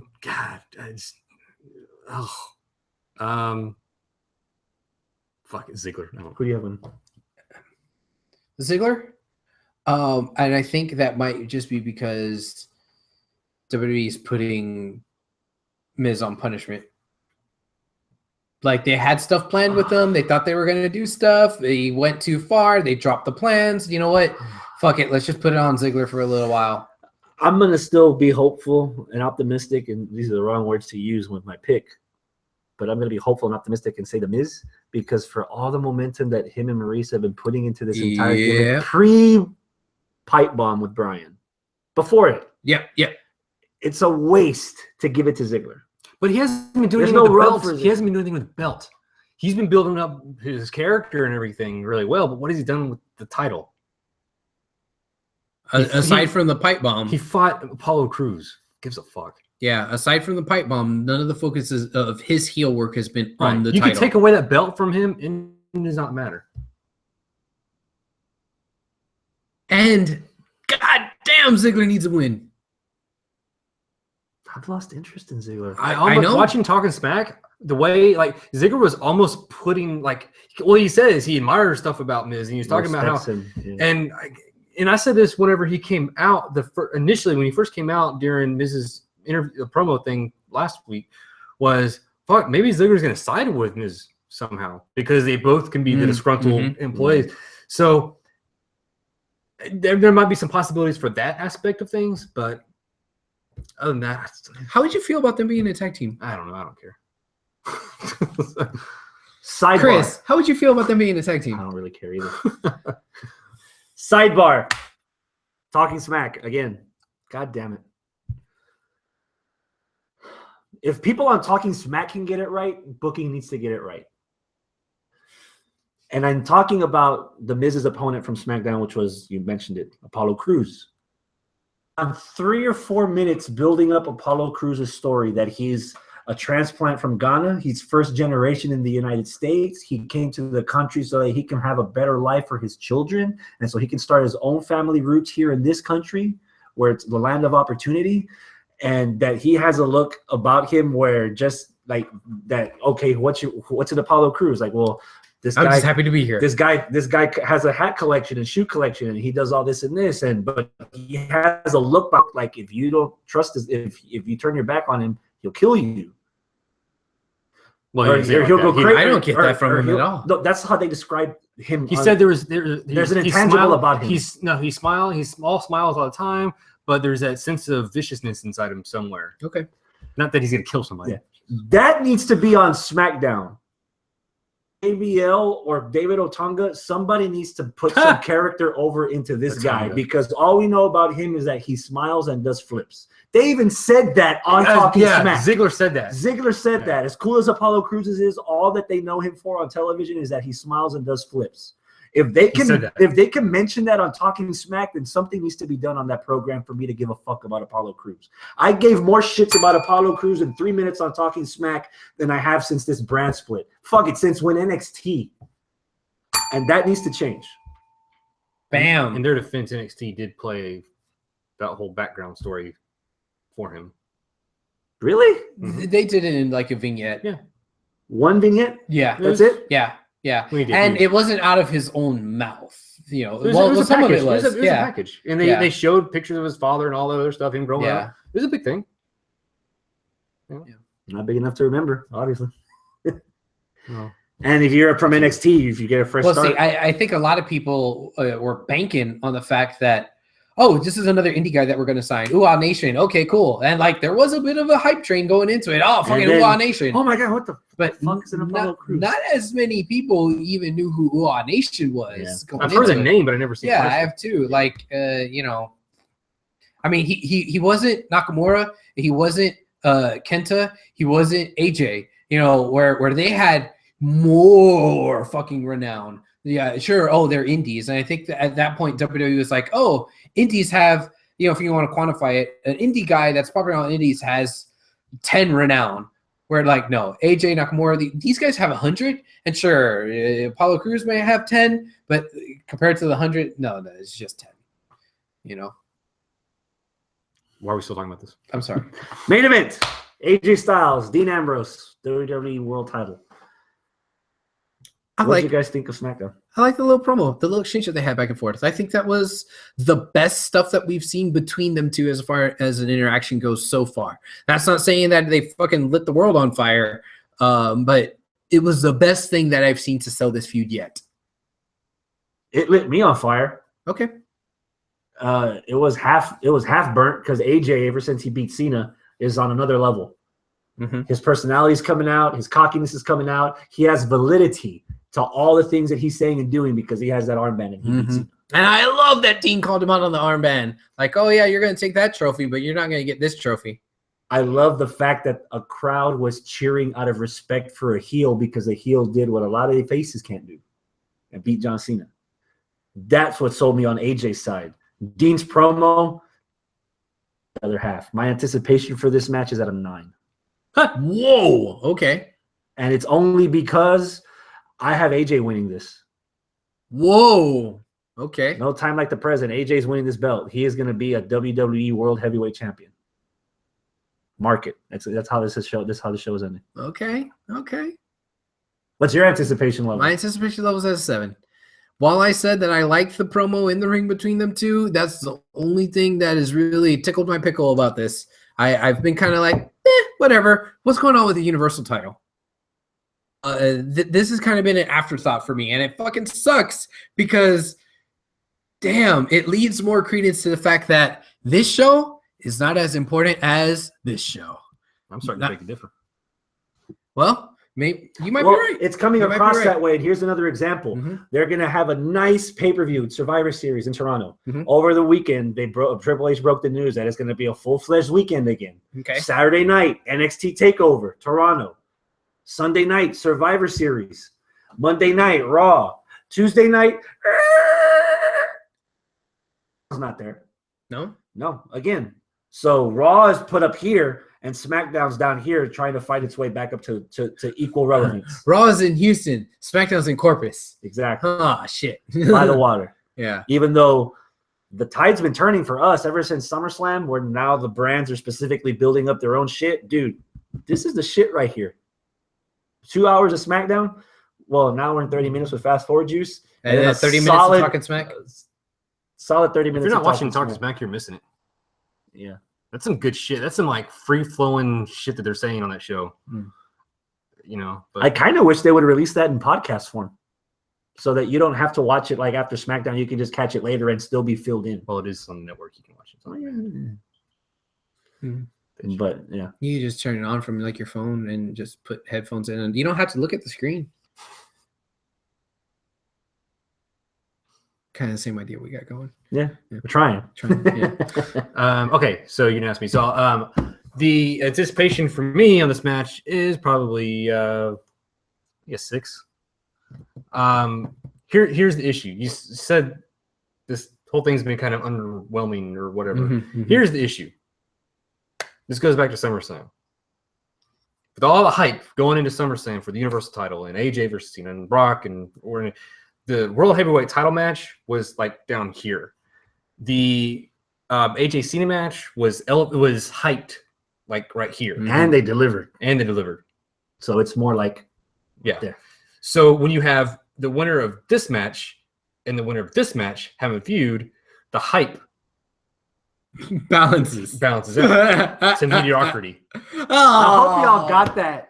Because he was looking at us, but you can kind of tell. But it was a little out of frame, but I think people understood. Yeah, but that's the way I see it. And as much as I want to see AJ win this title, as much as I think he deserves it, I got a bad feeling that Dean is in the WWE cog machine right now. He is the face. He is not untouchable right now, but he's like the Roman Reigns. He's like John Cena right now, where he's their guy that they're having as the champion, and it's gonna take something really effing special for someone to dethrone him.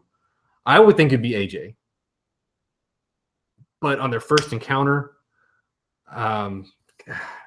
it's a tough one. I hate to bet against AJ, and I want AJ to win, but if I don't know, I would say that they know who they got their guy that's gonna win.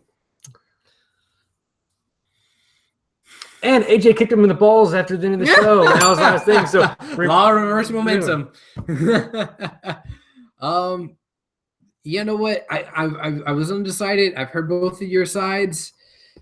I think I'm gonna side with Chris on this. Yeah, you would. I know. I'm sorry, but yeah, I think I'm siding with Chris. Chris, you got a point there. If you're willing to put your nuts out there, and then you didn't get it.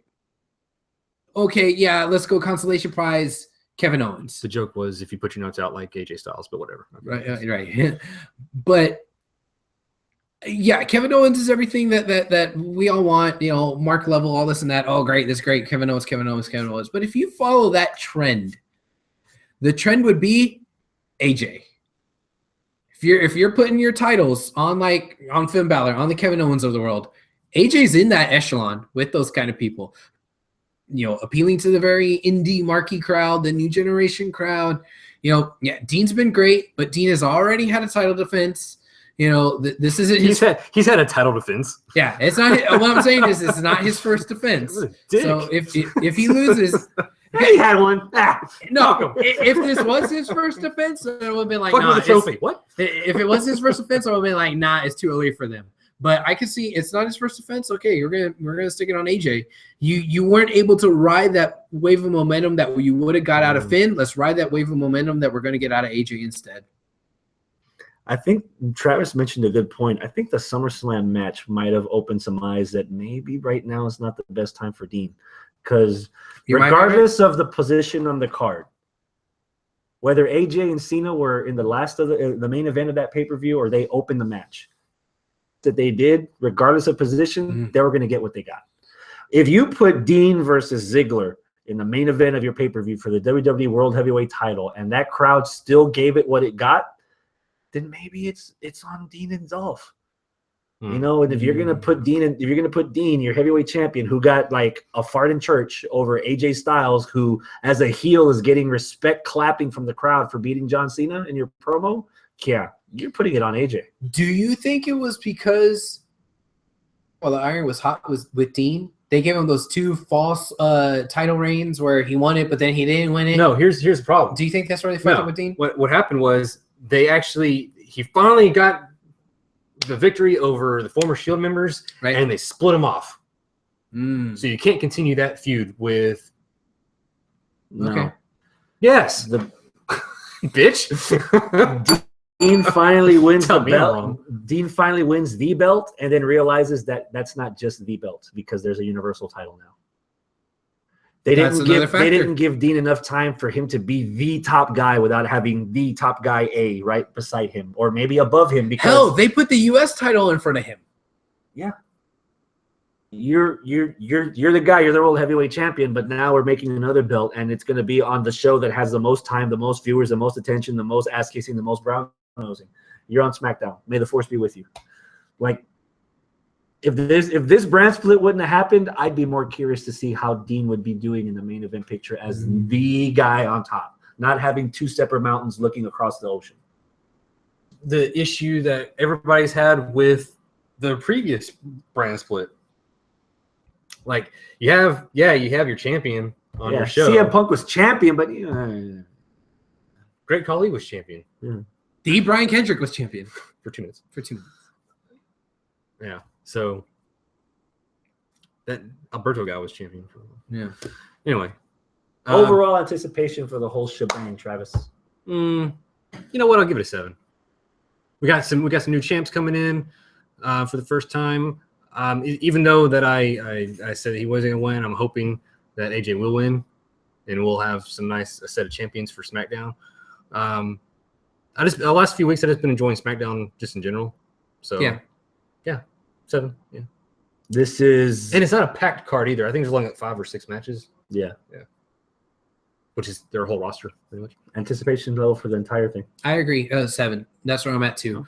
It's got some stuff that's kind of question marks, but the girls match, the girls, the women, the women's title. Yeah, you're offending somebody with that kind of title. Gosh. Might as well call them divas.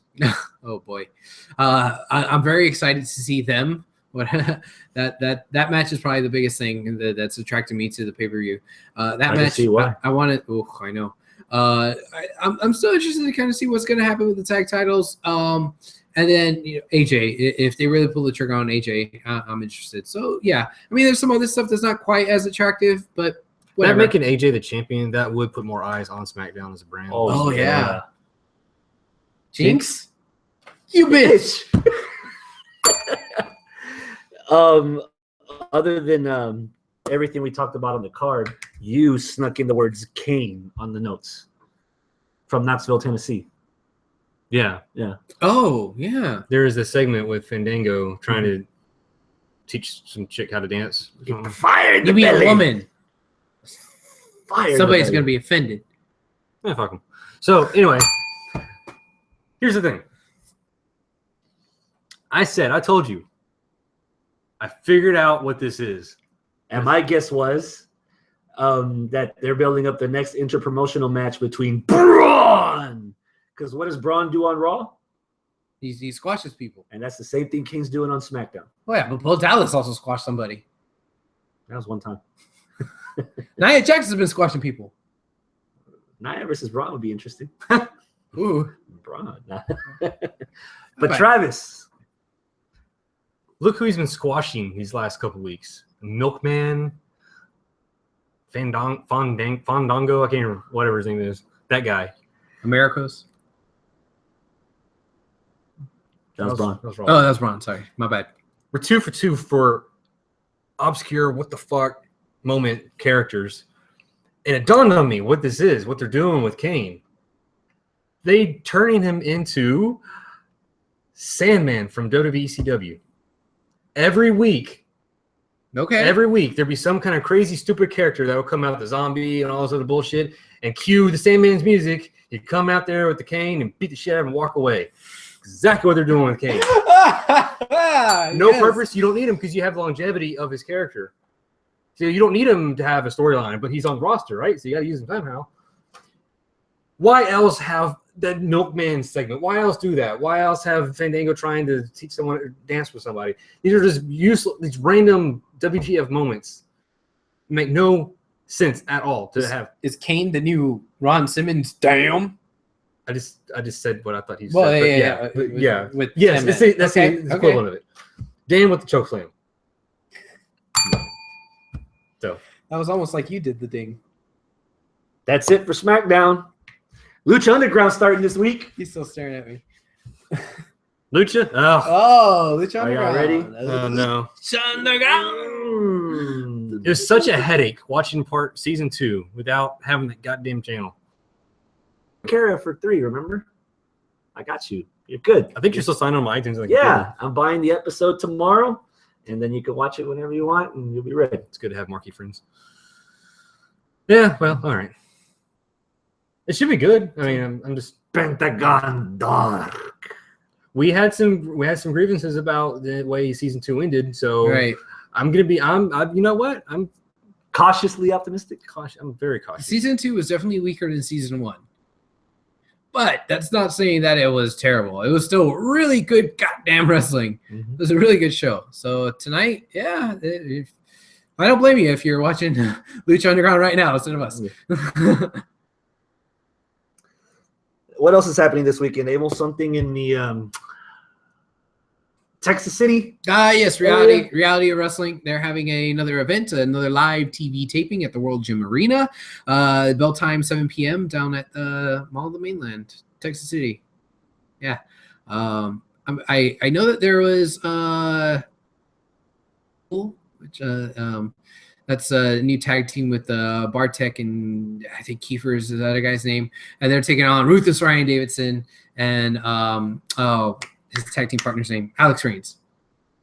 So yeah, for tag titles. So that'll be some good stuff. So yeah. Well, it might be even better stuff.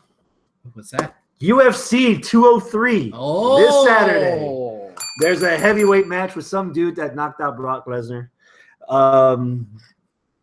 Match below it, but the reason we want to watch this pay-per-view, honest to God, is fucking Mickey Gall against first time ever CM Punk Phillip Brooks. Zombie enthusiast. Yes. He will be making his UFC, his MMA debut. Record of 0-0. We pulled up the stats on UFC.com, and his site is completely blank. There's not even a picture of him. There's not even zeros. It's just nothing. Nothing. Prediction. Mickey Gall versus CM Punk. 3 rounds, 5 minutes a round. What you got? CM Punk. Look, okay, and let me preface this. I'm not an MMA guy. I don't claim to be an MMA guy. But CM Punk is not Brock Lesnar. Brock Lesnar was a legitimate badass who actually wrestled, in college at a high level, real competition, not the scripted stuff that we see in entertainment on Monday and Tuesday nights. And Brock is a specimen of like 99.999% of other human beings out there. So Brock being able to pull it off, okay, I can accept that. Even though he lost, his first match and his last match. Punk, on the other hand, Punk is not Brock.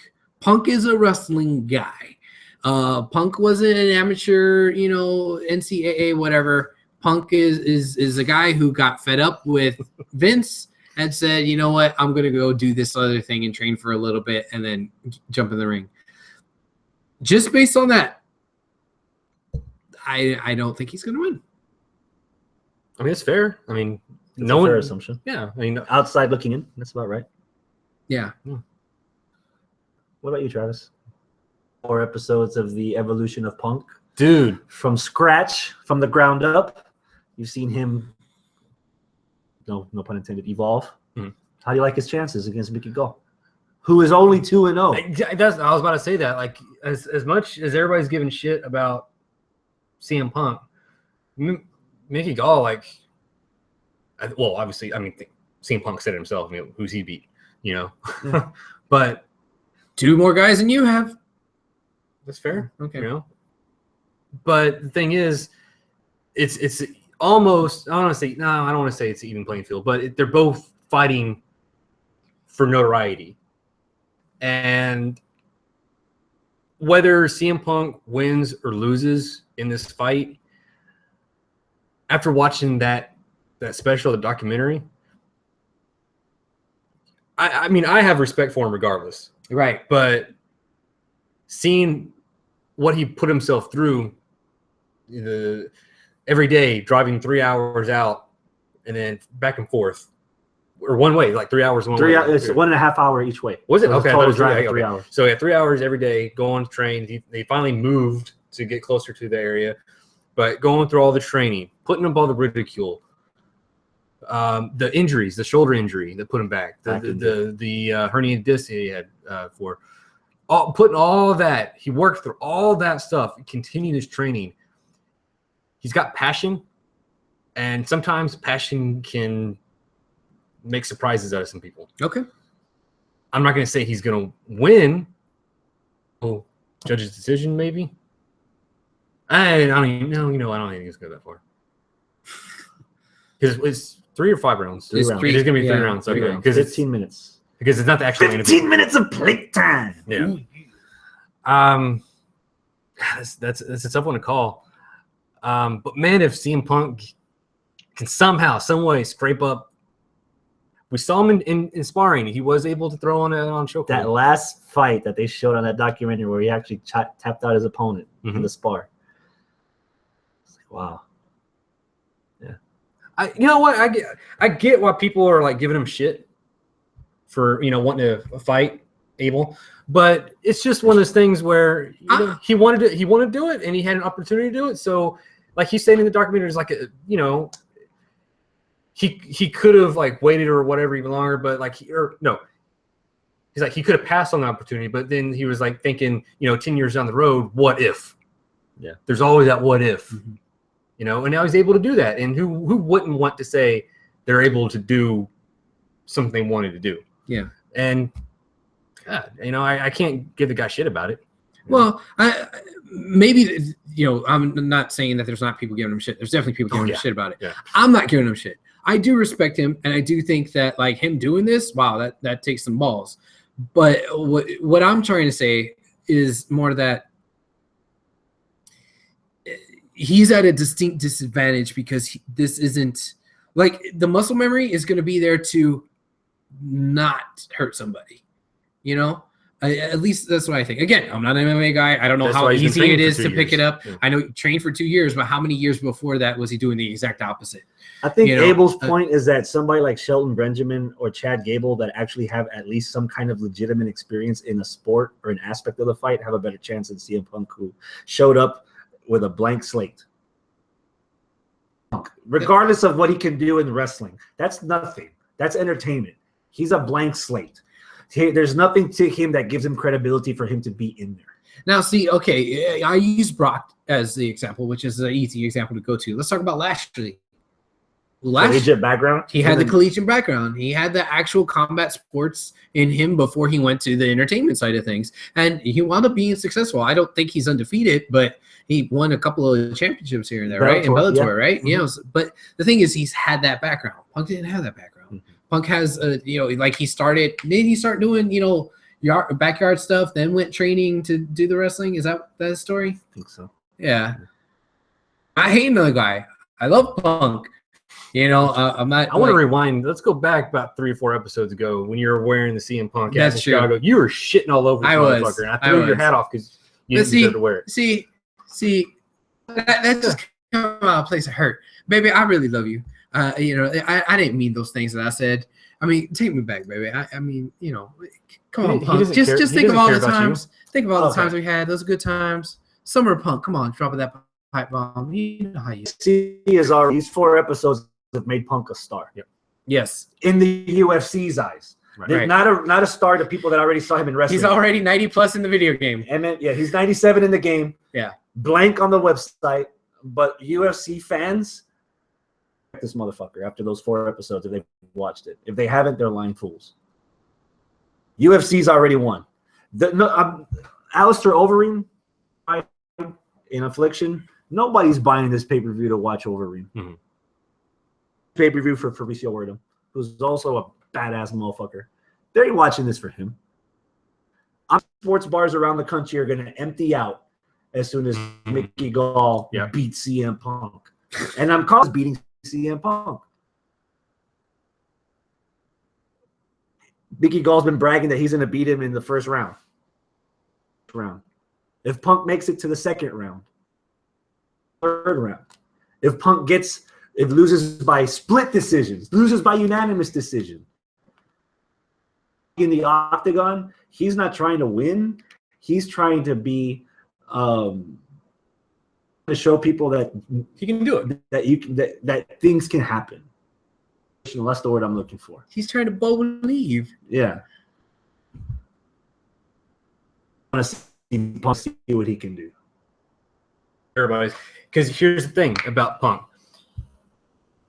For this pay-per-view, you have all the UFC fans buying this pay-per-view to see him get his ass whooped because they can't stand him because he's some wrestling guy who thinks he can do what they do. And then you have all the WWE fans who followed and supported CM Punk and order that pay-per-view or go to the sports bar and watch it or whatever it can be to see him to support him. Yeah. Just like there's wrestling fans and they're going to watch that pay-per-view hook or crook to see him get his ass beat. Right. Yeah. This is going to be a very successful pay-per-view for UFC. And it's all because it's going to be because yeah. Now, another thing about that, we mentioned ROW right before there. Not a conflict of interest or a conflict of schedule because I was just reminded that if there's a viewing party. There's a viewing party. You go to ROW, they're going to, I guess, end the show early-ish. I mean, I know UFC kind of goes pretty on late into the. But it's in Cleveland in our time zone, and it starts at 8. And Punk's the 3rd match on the card out of the 5 matches that are going to be airing on the pay-per-view. Okay. Live. So on the air probably at 9 o'clock, depending on how fast the first 2 matches go. Okay, and 9 and 10-ish. So maybe if they're quick about it, they could throw up the or intermission. Watch Punk, do his thing, and watch half of ROW. Watch the other half of ROW. Yeah. So if you're going to ROW, because they're all disappointed that Punk lost. If you're thinking about not going to ROW because you wanted to watch the CM Punk fight, well, have no fear. They're actually going to be doing a viewing there of the CM Punk thing. So yeah. That, my friends, is the end of 199. The end of 199. There you go. All right. So next week, that is 200. Big change is coming, brother. Oh yeah. Okay. I guess let's kind of give a programming note here. 200. This is kind of an episode that we've been kind of waiting to go to. We've been wanting to change up a few things, do things a little bit differently. The biggest thing that we can say for sure, we're going to go ahead and start implementing as of episode 200, which will be next week, is we are dropping the podcast only version. So we're going to be exclusively on YouTube. So watching us live here tonight, like you're doing right now, great. If you're watching us on the delay, they'll still be up there, just like anything else. If Is that right? Right? Yeah. Wait, what's the? I don't think that's right. That's not right. I mean, it's not gonna be on the delay automatically on YouTube. No, it's. Are we gonna break the fourth wall here? Is this what's gonna happen? I mean, after we hit stop, the live feed goes away, and then the YouTube automatically updates it, and it's on there for you to view whenever you want. But we're still gonna have also the Podbean. Oh. We talked about this. I thought we said we weren't. No. Oh. And I said you got that new job, so that'd be okay to keep the MP3. And you're like, yeah. You said that like 2 days ago. At his place.